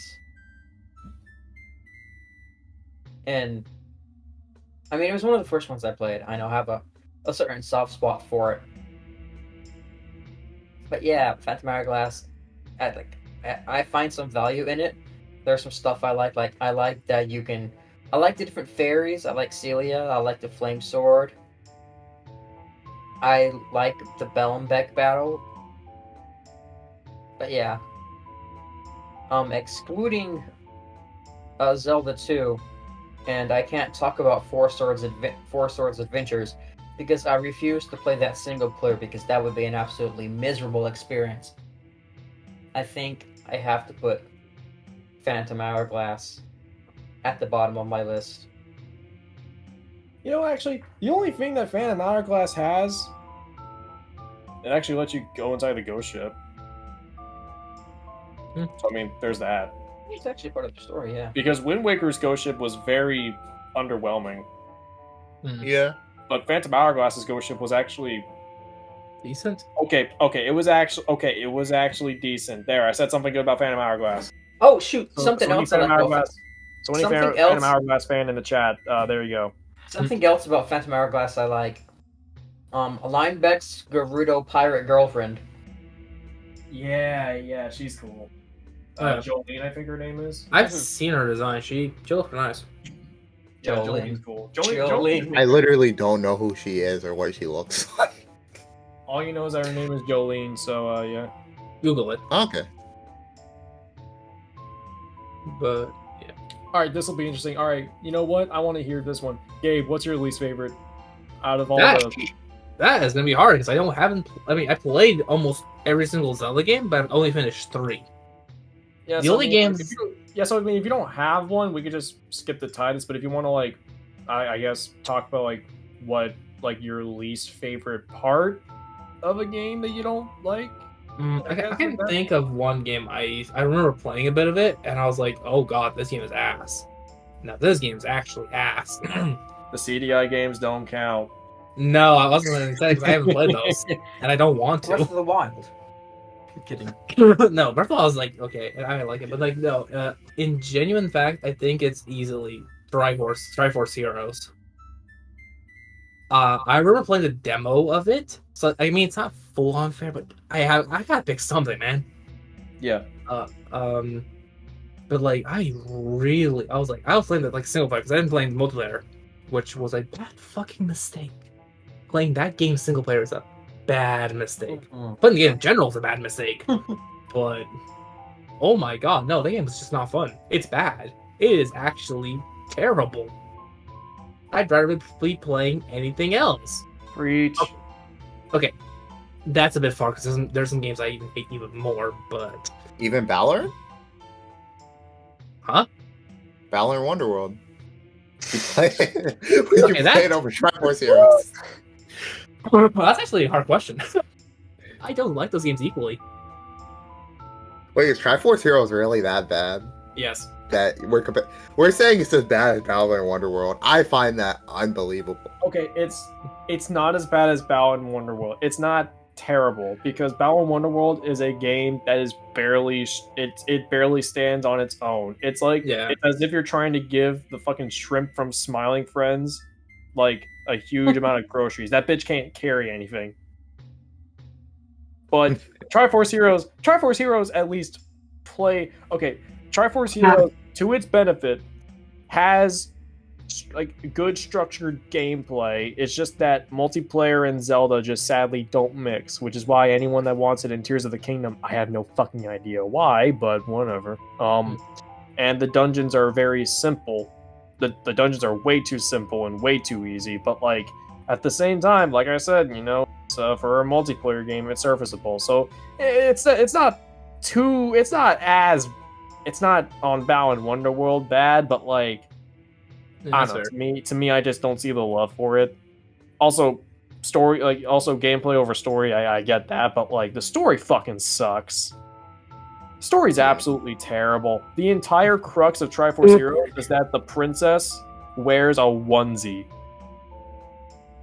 Oh yeah, that was actually the story in it. And you need to go find the old lady and kick her ass, like legit kick her ass or kill her. I don't think you kill her, but you kick her ass, and then she's like, you basically beat her to a bloody pulp, and then you basically tell her, "Hey, reverse the spell," and then she just removes the onesie. Also, Yeah. like what the heck is Hytopia? Yeah, like did Hytopia have its own Great Calamity? I said, yeah, like I don't think even Nintendo cares. I'll be honest with you. Probably not. Triforce Heroes should have been another Four Swords game. Yeah. It probably was at the time, But Maruki, Four Swords also suck. Oh, So do you. I actually do want to play Four Swords, but like with actually playing with friends. Yeah, I want to same. like the Anniversary Edition has some really good content. Like you can go and play levels based off like Link's Awakening in the original game. Oh, Nice. Yeah, maybe on there. Yeah, Four Swords ain't a long game. It's like 45 minutes. Yeah. I still want to play with friends. I want to play that and Four Swords Adventures. Like both of them, but like that's like in the fucking future, and especially with the adventures, because that one you need fucking like be all together. They Good luck need trying to to find- have a remake for Nintendo Switch and make money. Yeah, good luck trying to find Four Swords Adventures because Four Swords Adventures is like the second most rare Zelda game right now. Oh, I know how to do it. It's called an ISO. It's called. You can't say that, dude. Bro, this is why we don't have you in the milk bar every day. This is why you're not manager, man. Because you say shit like this, man. It is morally okay to say that we're gonna pirate from Disney, but like it is not okay to say that with Nintendo because now they're after our asses. Yeah. So they're after my ass, not yours. No, it's not just gonna be you. They're gonna be like, all right, whose podcast is this? And then they're gonna destroy. And then they're gonna look nuke at the my milk name bar. and it's like, oh, is that the esteemed bootleg Renren? Well, not esteemed anymore. You know what? And See- he is steamed. He's steamed vegetables now. This is why you use your code names. Yes. No, Yeah. listen, no, Marky, it's already on YouTube. You can already track us. Codenames ain't gonna fix anything. Unless you have today's sponsor, ExpressVPN. Oh, for the love of God. Oh, God. No, we are not actually sponsored, by the way. For the love of God, don't click away. No, Please no, no, sponsor no. us, ExpressVPN. Remember You to want money? legally obtain Please all do. your I need- games. please do. I need the money. Yeah, or like Okay. NordVPN. Hey, it'd be from my country. But yeah. But yeah. Overall, Triforce Heroes. Anything else you have to say about that game based on the demo? Yeah, I just played demo. Like, it was just like not fun. Like alone, like it's just not fun because you have to like have those two fucking dolls and shit. It's just ugh. If those No, get- not fun. That Not a was fun rad. game. Rest in peace, Purple Link. Yeah, person piece. They literally have a statue. Like the game is like, yeah, he died. He dead. Yeah. Vio died. They killed off the gay character. Remember Tomodachi Life? Nintendo Purple doesn't Link want lore you to that I remember don't know. that. Yeah, like it's just like one Zelda animation. Four Oh swords my at camp. Yep.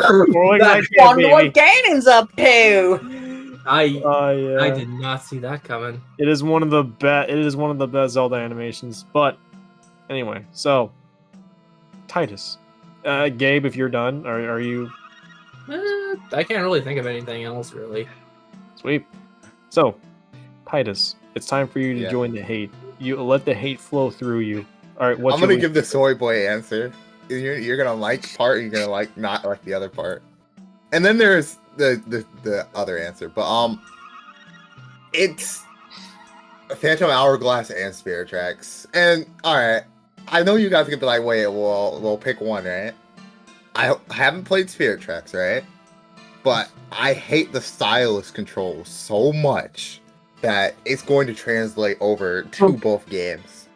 And if I have to pick one, that's why I said Phantom Hourglass first, because I played it, right? I don't think it's the worst game ever, but like compared to every Zelda game, like I don't think it holds up because like, bro, you can't even use the D-pad. If I wanted to play some other Zelda games, I could at least use the D-pad, man. It's just not like fun using the stylus, in my opinion. And Spirit Tracks Spirit Tracks is safe for now because I haven't played the game, right?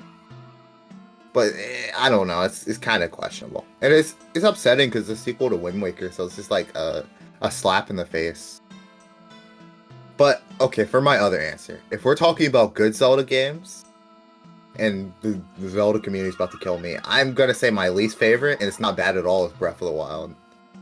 It's just like I enjoy it, but I enjoy more of the aspects of Zelda where like it's more dungeons and stuff like that. There's a lot that you could do in Breath of the Wild, but it's just like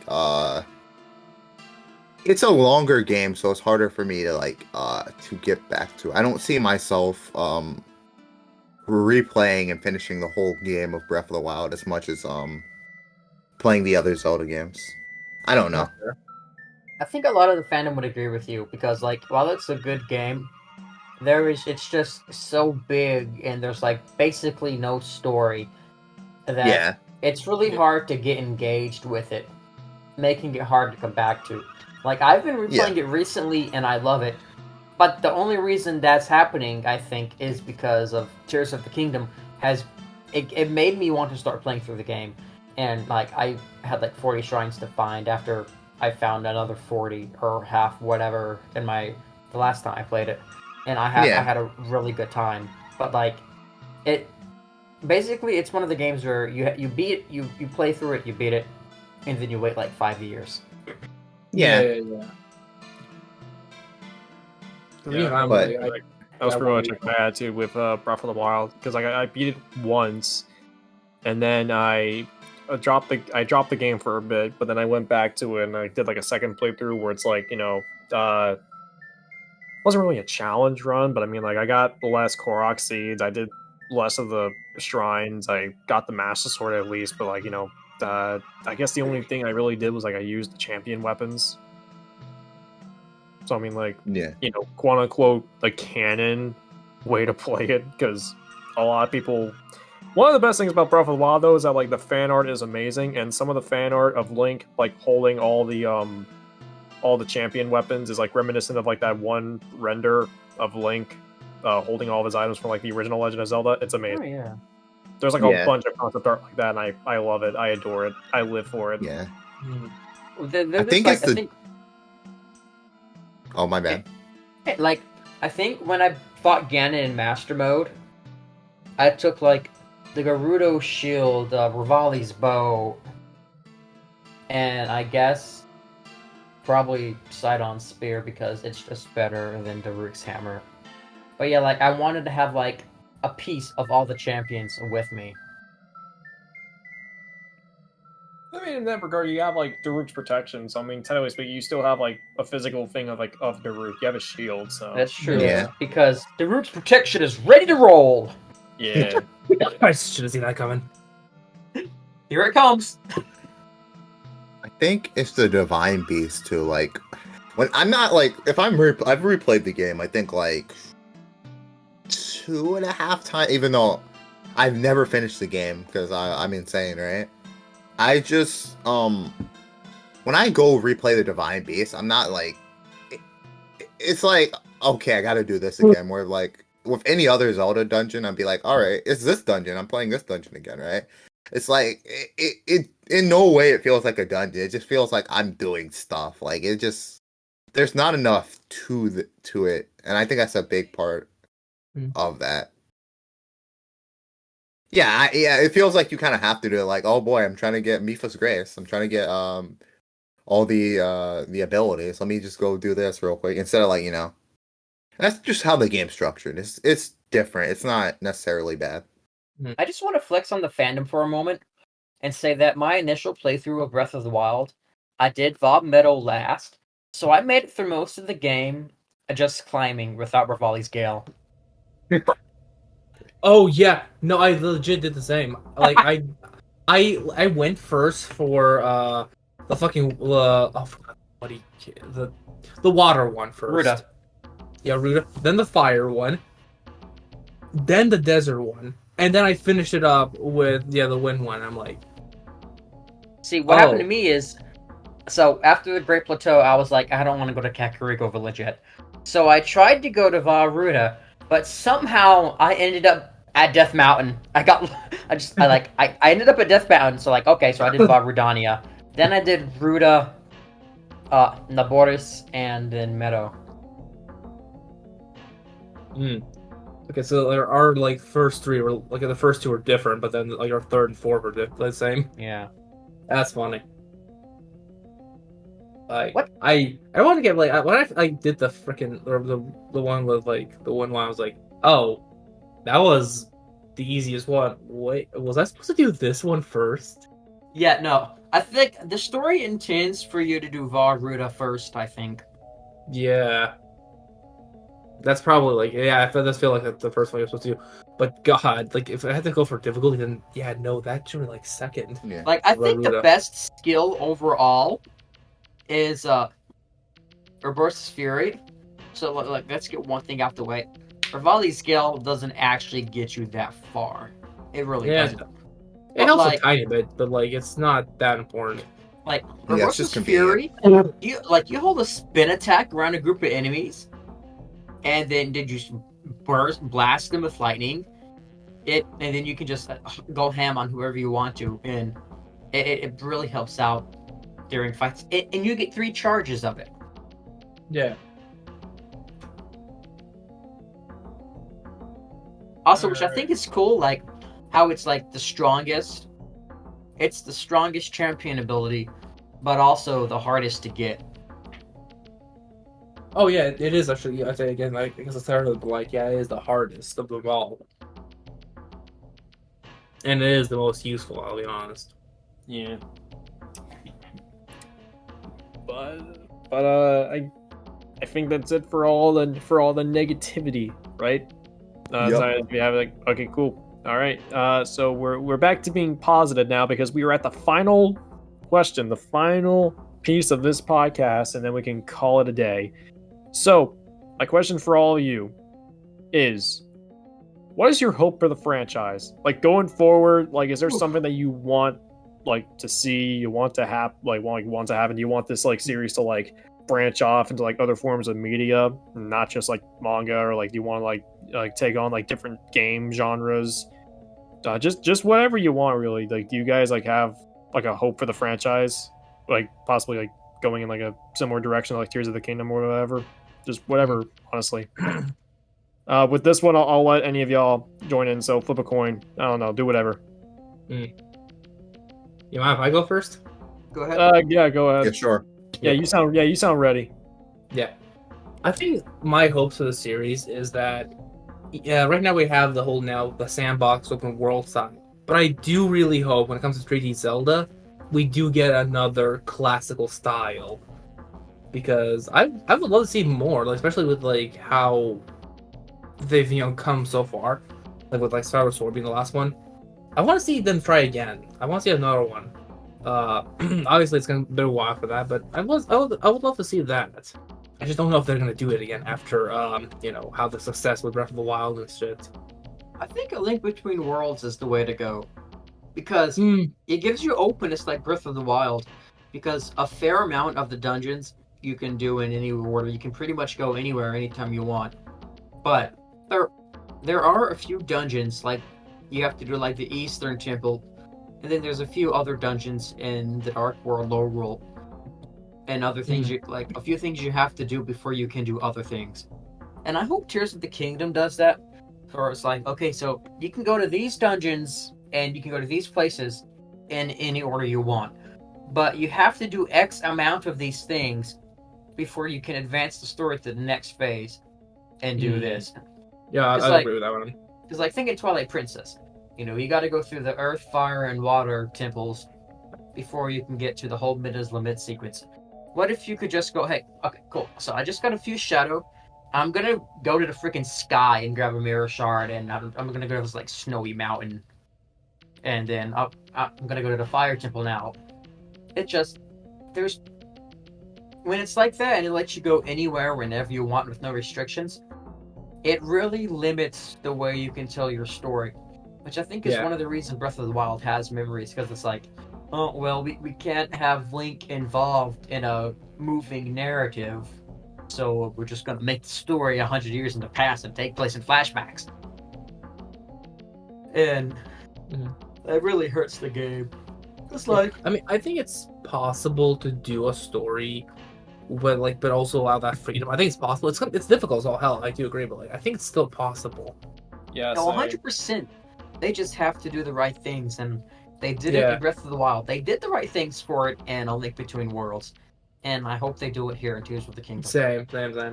Yeah, I think because having a story like with that much freedom. I mean, because Breath of the Wild was like inspired by like many open world games like Skyrim and I believe Red Dead Redemption. Yeah. Like for like that game's like open world, like its feeling and all that. So I feel like if Nintendo wants obviously they're probably going to continue with this whole like open world, like open air type game. I mean, they could just pull inspiration from how Elden Ring does it. Ooh, yeah. Elden Ring is a masterclass in heavy storylines, but absolute freedom. Because it's like what I was talking about with Majora's Mask. Like that's like how I judge video games. Elden Ring fits that criteria to the T. Like very few games in my that I've played actually made me feel the same like how Majora's Mask did, and Elden Ring is like amazing. Yeah, because you have to do you have to beat 4 big bosses before you go to Lindell and fight Morgoth. And then with those, like, say you want to do, like, the Academy, you have to go through this, like, big side quest with Ronnie and stuff. And so, like, before you get to the actual dungeon and meet the boss, you have to go through a whole storyline. So there is still, an element of, like, linearity there and something that drives you. Yeah. Like...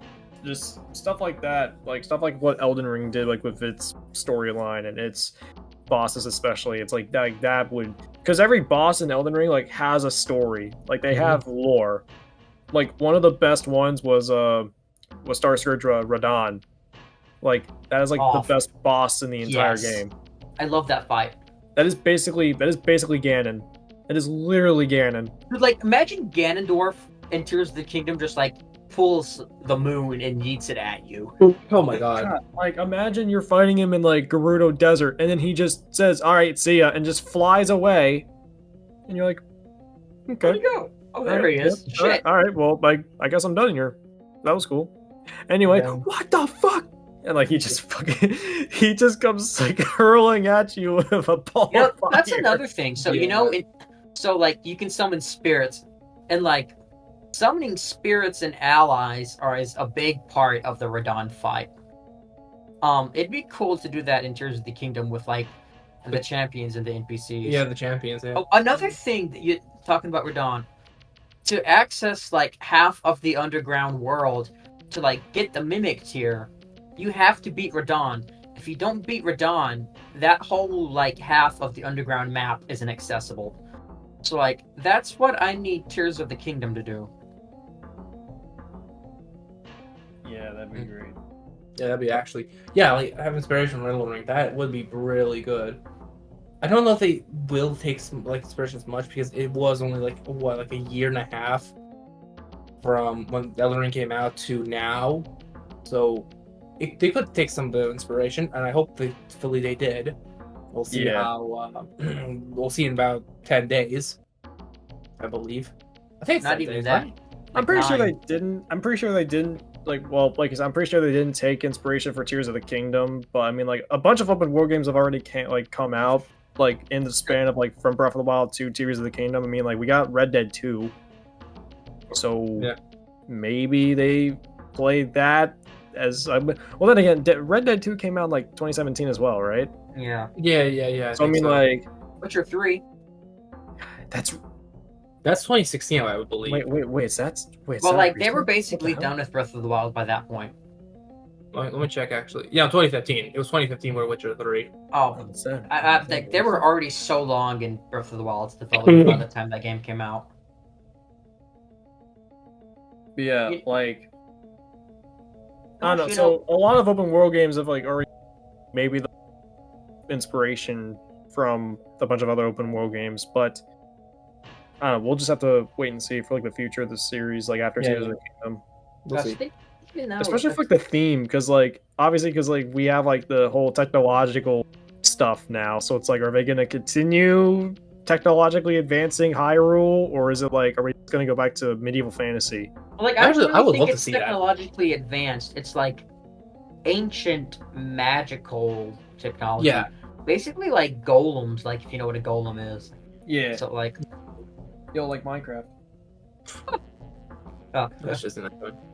but I just had another thought about Elden Ring. What's the girl? Let me solo her. Melania? Yeah. I think Yeah, so, Melania is a side story. It's an important side story, but it's just a side story. You don't have to do it. But there's so much stuff you have to do before actually getting to her. You have to find like 2 amulets hidden throughout the world. You have to go through a dungeon, fight a really hard boss, and then this is after you have to do a main story event, which requires a whole bunch of other stuff. So just like, if Tears of the Kingdom doesn't take inspiration from Elden Ring, I sure as heck hope the next big Zelda game takes inspiration. Yeah. I mean, I think that they could easily implement something like that in a year and a half. Having like a secret boss where it's like gives you a bunch of stuff around the world to unlock it. It's a really hard fight, but it's a damn good fight. Yeah. Honestly, Like, DLC, honestly. Even. Oh yeah, that too. They did that with like Breath of the Wild with the monk, I've heard. Oh yeah, no, the Breath of the Wild DLC is like better than half of Breath of the Wild. I still haven't played DLC. I don't know why I haven't bought it, but I just haven't. Oh, good. It's like maybe 5 hours of content. Even more, depends on how you play it. I might think about it. Right now, I don't have the money because I spent too much money. Hell, I spent already 60 euros on the pre-order for Tears of the Kingdom. Fair enough. Yeah, I was able to luckily get it for 60 instead of 70. So I used like Walmart gift cards and only had to pay like $30 of real money. Dang. But like, Yeah. Thanks, yeah, Dad. like, so, like, back on track with that, right? So is there anything else you want to say, or like, are you basically done? I'm like 2 more things really, and that's it. Alright, cool. One is I like to see a Zelda movie, like a little bit more like not like comedic but more serious. But I would love to see a Zelda movie. We already had that like basically kind of like a pilot animation from the people that did the 2007 TMNT movie. I really wish that was a thing because that'd be awesome. I think it's perfect for a film. And I kind of hope, especially after Mario did so freaking well, that we might get as actual Zelda movie. I mean, seriously, Mario did so goddamn well. Have you seen like it passed like a fucking $1 billion? Jesus Christ. Mm-hmm. So I think like it's possible to see a Zelda movie, and that'd be awesome. And 2, and the last one, and this is something different. I kind of want to see Zelda, like probably a spin-off game really, but a Zelda game taking place in more modern times. Like, not like full-on modern, like let's say like the 2000s, but like something like, I don't know, like 90s and 60s or something like that. I don't know why. I want to see something like how Hyrule would look in more modern day. It'd be interesting to see. Wait, Final Fantasy Zelda? Oh god. That would genuinely be great for the series, though. Like honestly. Yeah. Honestly, so That'd be make it like funny. Final Fantasy 14, where you have like half like part of the world is like traditional fantasy, but then half of the world is like future magic science. Ooh, yeah, no, that's actually Cars. brilliant. Yeah. Cars. Like either like take that or like take I don't know if this will go, but take inspiration from the Trail series and how they do it their world too, having that like medieval like like more like fantasy style, but also having that technological advancement. I would love to see that. Genuine, that would be sick. Like Yeah, 'cause that's like one thing that I think that every series should have. Every series needs to have like technological advancements. Mm-hmm. Because like I mean, if you just stay in like the same like medieval fantasy type thing, then I mean like that's kind of like, I mean it's cool, but like I mean, is there any development in its world? Yeah. Plus, I mean, Zelda's had robots since the very beginning. You know, Skyward Sword's the very beginning of the timeline, and that shit had robots. Yeah, so like I think we should start seeing like the Hylians and everything start like figuring out technology and how to make it more like how it would affect the world and such. It would Especially be very since, cool like, to see. Especially since like Hylians like regressed in Breath of the Wild. Like 10,000 years ago, they were like so advanced to the point where it's like even monsters like on the side of the road like were no threat to literally anybody, even if you're like homeless or whatever, right? And then of course after the Great Calamity, then everyone just regressed. Like, I don't know. It's time for a technological change.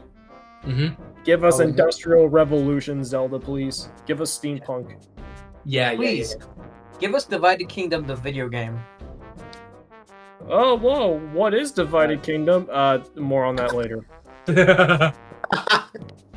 Boy. Oh my God! This Steven, what is that Divided Kingdom sounding stuff? That sounds really cool. Well, I'm glad you asked because there's actually nothing yet. Oh, you should like There's like a new RPG maker. You should make it an RPG. Nah, it would not. If I were to make DK into anything, it would be a Devil May Cry game. It would be in the style of a DMC game. I need a style system. Yeah, I should make it like Final Fantasy 16. Probably. That would Ooh, yeah. Oh, I cannot wait. I cannot wait to play 16. That game Like looks so right now, fucking I good. have Jedi Survivor, and I barely like. I'm not gonna get close to beating it before Tears of the Kingdom comes out, and then after Tears of the Kingdom, I'll still have Jedi Survivor, and then Final Fantasy 16 comes out in June, and I Yeah, in still June. like. And I've had Strangers of Paradise for a year, but I've still barely played any of it. So like, I need to pick that game up. I played a demo of it. I enjoyed it. it was fun.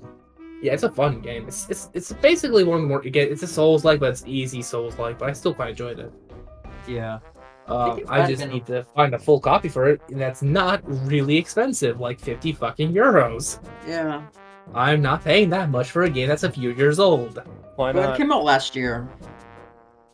Was it last year? I thought it was like 2 years ago. No, it came out last year, 2022. Did In it? March. Yeah. Am I actually capping?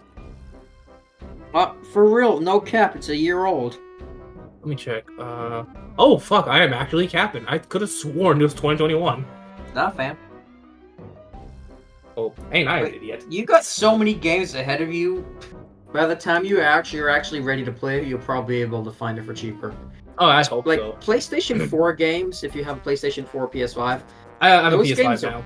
Oh, well, you can play a I mean- PlayStation 4 game on PS5. PS4 games Yeah. are But, like, I mean- cheap after a couple of years. Yeah, I know. Yeah. I remember that when the PS4 came out, then PS3 games were like so fucking cheap. Like $5 for The Force Unleashed or something. Yeah. I legit Alright. got Force Unleashed, like the complete edition for like €3. R.I.P. Force Unleashed 3. R.I.P. Battlefront 3. R.I.P. yes. Darth Maul. Right. R.I.P. I was- 1313. The 1313 and Battlefront 3, I'm the most sad by actually, because 1313 looks so goddamn interesting to me, and then Battlefront 3 was that leak, like that actually came out with like the in-depth prototype was really goddamn not that bad. So they made a Nintendo DS game, Battlefront Elite Squadron, that's Yeah. loosely based on the story of that game. No, Elite Squadron was on PSP and DS, and it was based on Battlefront 3. It had the same story with like the twins and such. Force-sensitive clone troopers. My boys X1 and X2. I love them to death. Yeah, I remember that. Yeah. And then you got the fight Luke Skywalker. Yeah, but yes. So we're gonna up it off track here. Sorry. Going back to So, Zelda. So are we? So yes. Is that the last of your ideas?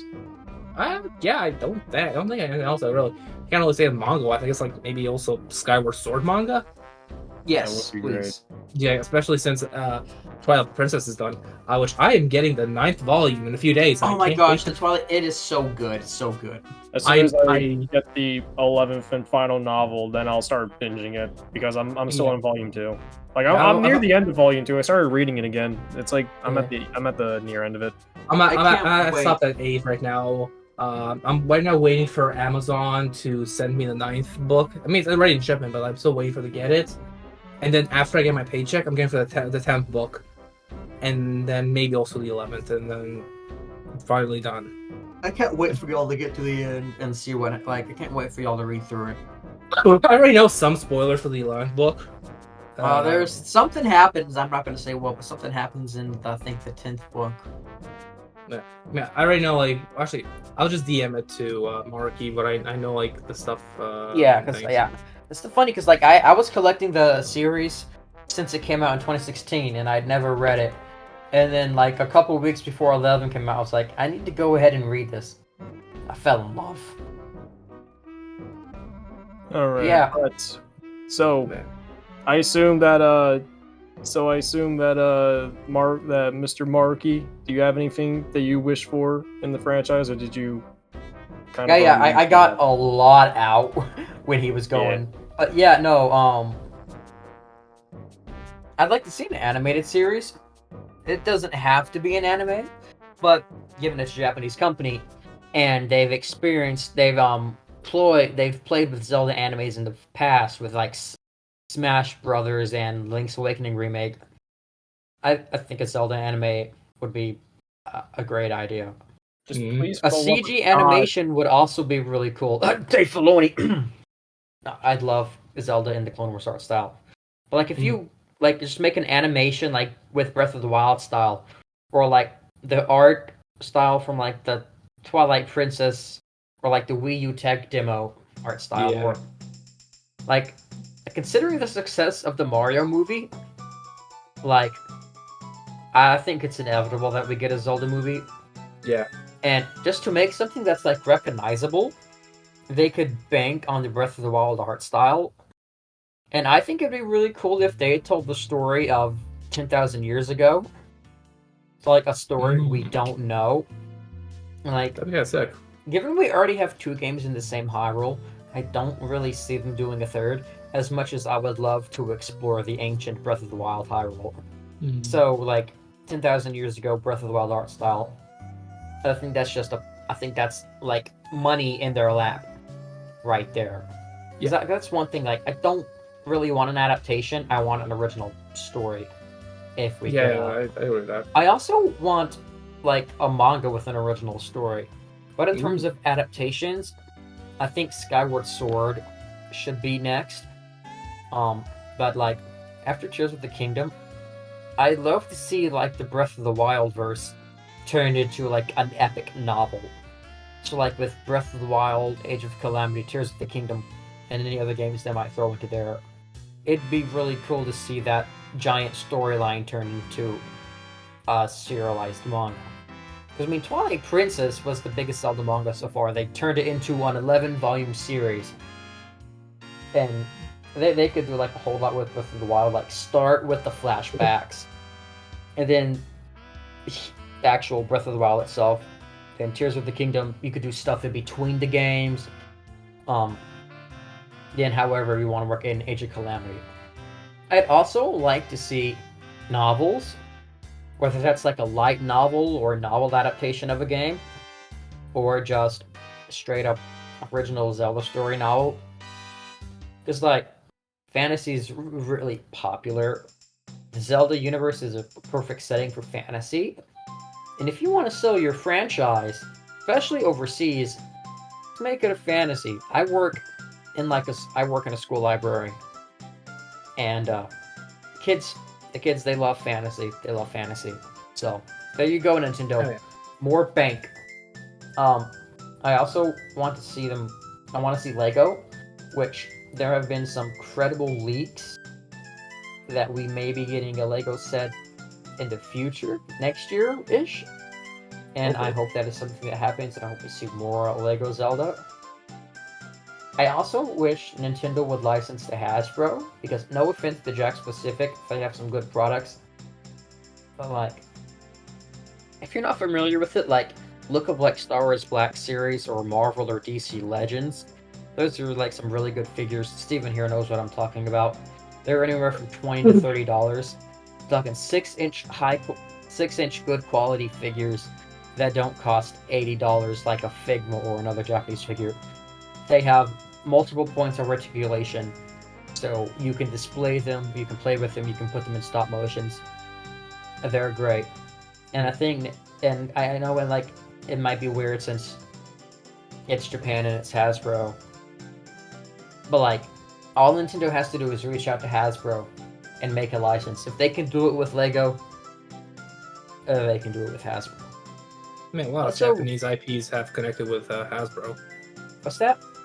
I mean, there has been like Japanese IPs that connected with Hasbro. Yeah, like pretty sure Transformers has. I mean, I think Transformers is American, but pretty sure there's a lot of Japanese Transformers stuff.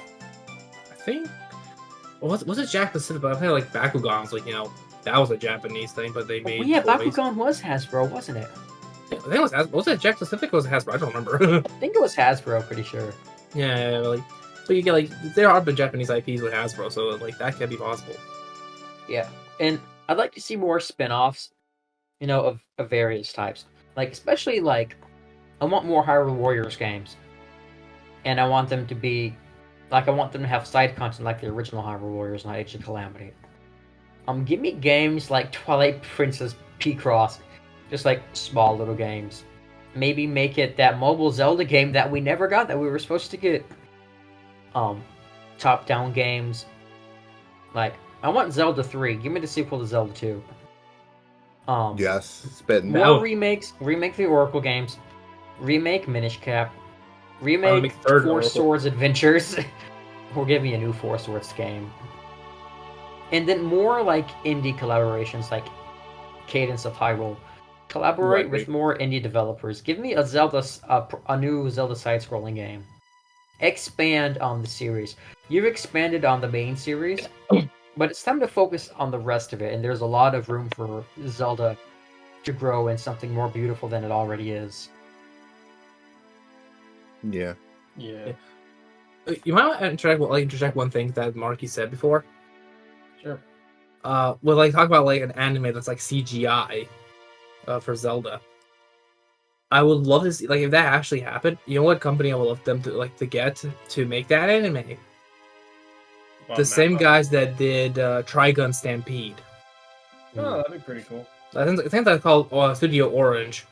Yeah. Because Even though I already said before, I'm not the biggest fan of that design for Vash. I think the animation in that anime is holy shit good. It's really whatever. good. Yeah, whatever you do when it comes to like Zelda anime or whatever, just don't give it to someone like A1 Pictures, please. Oh Like, God, no! Mappa. God, no. Hell no! Like if I had to say like which companies, it's either like for 2D, I love to see Studio Trigger, and for 3D, it's Studio Orange. I don't think. I actually don't think Studio Trigger would be a good idea for a Zelda I mean, show. yeah, No. that's fair. That's Because fair. I love the animation, Studio but like, yeah, Trigger's, that's fair. Like my thing with Studio Trigger is that like their style is just way more like colorful and flashy. And Zelda can be colorful and flashy. Like Link's Awakening and the Oracle games are like some of the most colorful games in the series, right? But actually, Wind Waker 2 in that matter, right? But it's just like It's too like they're like too high octane. With their yeah. stuff, which I can understand. Actually, I'm curious Also, like which like- animation studios you guys would pick for like 2D. For me, like in terms of 2D, I mean, obviously, I'm a Mappa shill, so I mean, I'd go for Mappa, honestly. Yeah, because Mappa's good. Mappa could do no wrong. But there's also David Production. You know, just don't rush them like what they're doing with like what they did with JoJo Part 6. Like, don't rush them. Make sure they can get like every intricate detail in there. Yeah. But David Production can do really good anime in there as well. Toy animation. They're great. They got One Piece, Dragon Ball, Oh yeah, Dragon Quest, I think. I think there is a Dragon Quest anime. Yeah. but honestly, another one. The name escapes me at the moment. But like basically What Studio have they done? Studio Ghibli. I would love to see a Studio Ghibli Zelda because I mean Breath of the Wild was inspired by Studio Ghibli. So is Tears of the Kingdom, like right out of Studio Yeah. Ghibli. Ooh, I think I got another one. Madhouse. Yeah. Yeah. Yeah, Madhouse would be pretty good. Like Madhouse. Like, and another thing for like a Zelda adaptation, this is just something for me because like my most recent, because I've been watching a lot of like video game adaptations lately. Like actually speaking of like the animation studio that did the Castlevania series, because the animation in that Yes. series is fantastic. Oh yeah. But this is because like I recently watched Edge Runners and like I feel that was a very mid show. So I feel like if they did a Zelda show, especially if they're like adapting like the manga, like for like for example Twilight Princess, like the longest manga to date, don't make it 10 episodes. Give us time to actually care about the characters. Give us like 24. I don't know.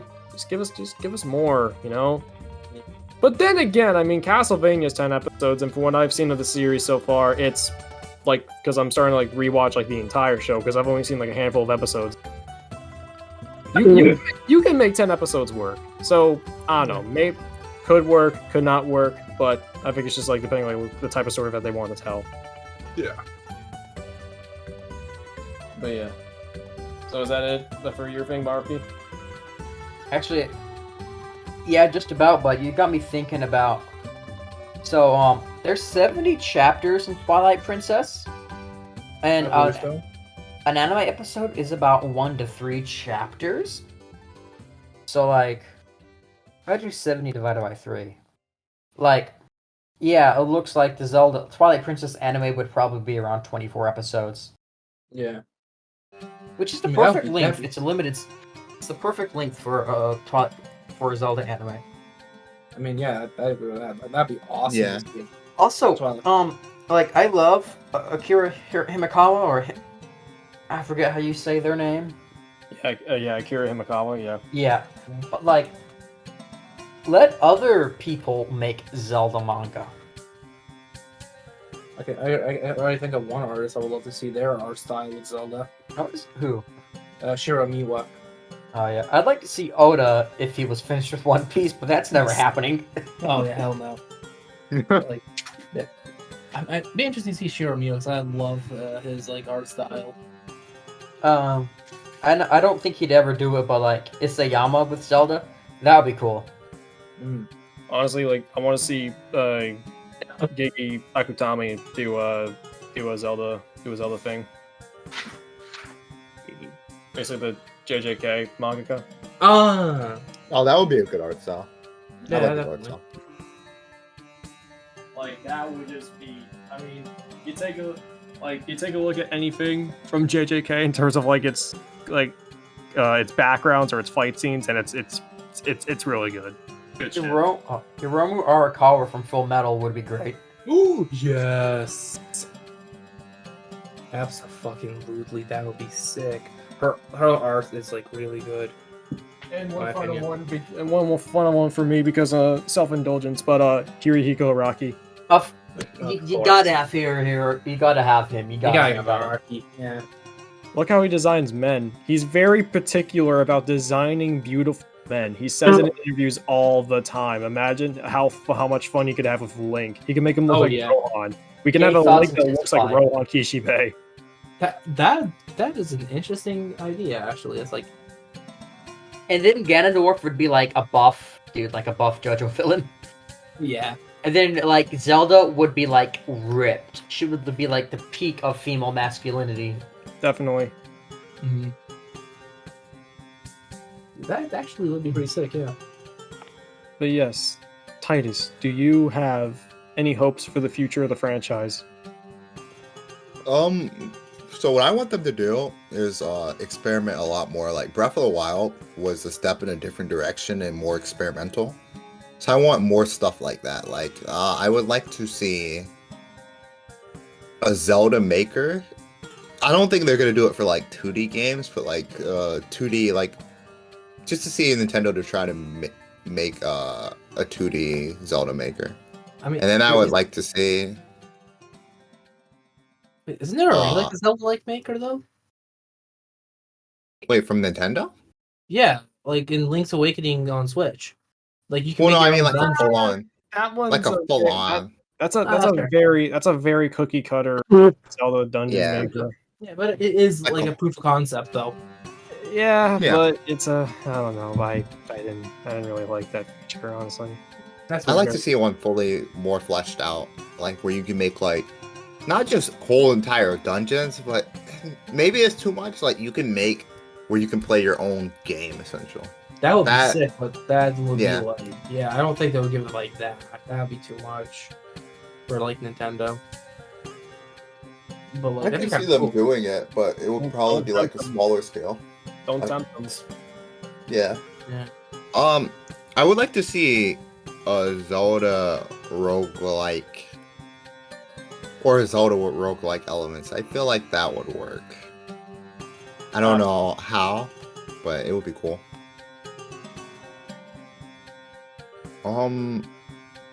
I just want them to go back to traditional stuff as well. Like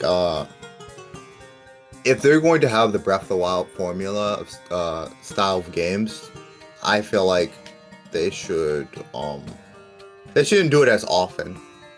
They should make it every once in a while and have like traditional Zelda games if they can manage doing both. Agreed. Mm-hmm. Because like we shouldn't lose 2D Zelda. In fact, because of the fact that we have Breath of the Wild, like basically like revolutionizing that 3D aspect of Zelda, we should have like a thing like that for. Well, technically speaking, we already have like a Link Between Worlds, but I mean, like imagine a huge 2D Zelda game, Yes. Yeah. You know like they a made like a whole. Breath of the Wild open air 2D game. They made a test demo for that. It was like based off the original Zelda, and it was like using Breath of the Wild mechanics to test out the physics. I want that. Oh. I want that to be released so I can play through it. Yeah. Maybe someday some historian will finally find the code for it and like release it. Like, stop leaking the game early and release the stuff they don't release. Yeah. Oh, Yeah, and that is something I want to see. the last thing, remake Phantom Hourglass and Spirit Tracks. Yes. Make them better. They can do it.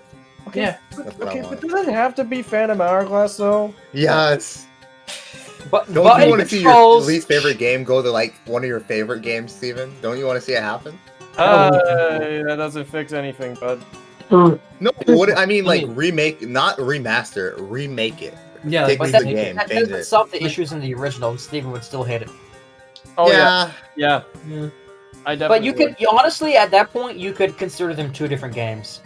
Yeah, that's Yeah. fair. Kind of like how I think like RE4 like remake and the original are, like for me different games. Yeah, one's good, one's bad. Okay. Oh my lord. I'm about to say the same thing. Here's my take. Ocarina of Time 3D better than Ocarina of Time. Majora's Mask better than Majora's Mask 3D. Yes, I agree with that statement. I think like most people agree with that statement really. Yeah. Yeah, there's some people that would say that Ocarina of Time 3D is like a bad remake, but I wholeheartedly disagree. Do y'all think we're gonna get Breath of the Wild HD in like 2027? Probably. Oh god. So it releases as like the full DLC in it from the start. Heck, why not add new content to it? They improved the frame rates, if that's even possible. Improve the draw distance. I mean, but if they have like a Switch 2 that maybe, but like I don't think. Gosh, in 10 years, are we going to get Tears of the Kingdom HD or Tears of the Legend of Zelda, Tears of the Kingdom 4K? I can Yes. see that, yeah. You know, like You said that was your last one? Yeah, that is. Sweet. Well, mine's is pretty short because, like I said, there will be a video that I'm going to be making in the next couple of days or next couple of weeks about like what I want for the future of Zelda. But I will give a little teaser for that. What I want mostly, right, in terms of the games, is I want them to branch out to like different genres, like spin-off games. They don't have to be mainline, but I think if we're gonna continue like releasing older games as like remakes or ports, or HD remasters or whatever, we can still have at least more spin-offs coming in, because you do it with Mario and you do it with Pokemon. I don't see why you can do it. I don't see why you can't do it with other stuff like like with your other franchises. Now, sure, maybe granted, a series like Metroid, for example, probably wouldn't really fit its thing, spin-offs. And you could argue me that Zelda's like that same way too, but I feel like Zelda could definitely... Zelda's worked with spin-offs. It has spin-offs. And granted, it has Hyrule Warriors, which makes sense for Zelda. And, but there's a lot of things that are like combat focused that you can still focus on with Zelda. Like one of my things is Metroidvania. Like, let's have a Metroidvania style Zelda game, because like the last time that there was like a huge like Metroidvania style Zelda game was like Zelda 2. And I know not a lot of people like Metroidvanias, but like there's a lot like but even then it's like I still feel like that's like one of the best ways to do a Zelda game, because I mean, like, imagine you're stuck in like one dungeon. Like, to me, it never mattered like how many dungeons you have in a game, as long as the dungeons are like well thought out and good. That's like more than enough for me. If you have like a Metroidvania where it's like you're exploring like one full dungeon alone, but even then, if you don't even have to do like one dungeon, because the classic Castlevania games, for example, like the trilogy on NES, they've had like graveyards and old towns and cathedrals. They've had like different landmarks besides the castle, right? So you could do the exact same thing. You can have like Kakariko Village as like a level. You could have I don't know, like a section of Hyrule Field or something like that, or Gerudo Desert or whatever. You can do so much of a Metroidvania style game. You don't have to limit yourself to just a dungeon. But then again, if you do limit yourself to a dungeon, it can definitely work out, because one of the best games of all time is just in a straight up tower throughout the entire game. DMC3. So, but then again, you get swallowed by a whale, so you do get swallowed by a whale in that game. so there's that. But that reminds me, remember the whale divine beast that's hanging in the Hitano lab? Yep. I want to see that in Tears of the Kingdom. Fingers crossed, yeah. Because we Like- still have no idea like how many years takes place after Tears of the Kingdom or after Breath of the Wild. I hope Link starts sleeping again. Like, I want to see a cutscene before Zelda and Link go to Ganondorf. It's like Zelda is like waking up Link at his house. He's like, "Wake up, sleepyhead." Yeah, that'd be nice. Also, if this is tradition, Link always has to be, sleeping at the start of every Zelda thing. Yep. Yep. And I think he's asleep in every game except the first two. Yeah. Yeah, because like you just basically well, technically, speaking, we have a sleeping thing with Zelda too, but that's not Link with Zelda. Yeah. So I really only went into detail like with Metroidvanias, so I could go on. Like I got ideas for like a Zelda fighting game. I got ideas for a Hyrule Warriors 2, like an actual Hyrule Warriors 2 and not Age of Calamity stuff, obviously. I got stuff for like a freaking like roguelike, like Titus said. But again, that will be its own video. So now that everyone basically went and I gave my half-ass answer, I think that's about it. I think we've covered enough ground. So, with that in mind, if everyone here is good to go, I will start giving out shout-outs, giving out links to everyone's pages. So, speak now or forever hold your peace. Alright, cool. So, anyway, this marks the end of this Mopar podcast. Thank you so much to Bootleg Maruki for joining us today. And of course, thank you to Titus for being the newly appointed manager. And of course, thank you to Phantom Gabrielas for joining me and everyone else here. We always love to have every single person here, even though I see them every day. So, you know, I never escape these guys anyway, so it's not like I have a choice. But regardless, you can find Gabriel's Twitter and his YouTube in the description below. You will find Titus's Twitter and his Instagram and his Twitch in the description below. Please do follow his Instagram, especially because he does photography and he does amazing work. And Maruki does some Zelda dungeon stuff if he wants me to post that, which I probably will because he writes some really good articles on there. And of course, if you want to know more about that whole spoof with this Divided Kingdom type stuff, be sure to follow my Instagram at bootlegrenren below, so that way you can keep up to date with all the stuff that I'm doing, as well as all my other socials in the description below. But with that said in mind, it's time for closing. Now, everyone, please get the hell out of here. And Titus, you're working overtime. I'm tired. I'm out of here. Yeah. You're closing up. You're scrubbing everything. You're scrubbing the floors. You're scrubbing the roof. Your first day as manager. Do your job. I'm tired. I gotta go home. I just realized I didn't grab a freaking the whole time. I didn't grab a freaking Charu Roma. I think that's what I call those the drinks. They're 200 rupees. Jesus Christ! 200 rupees. I should have made You heard the man. Pay up. I should have made a White Russian for this.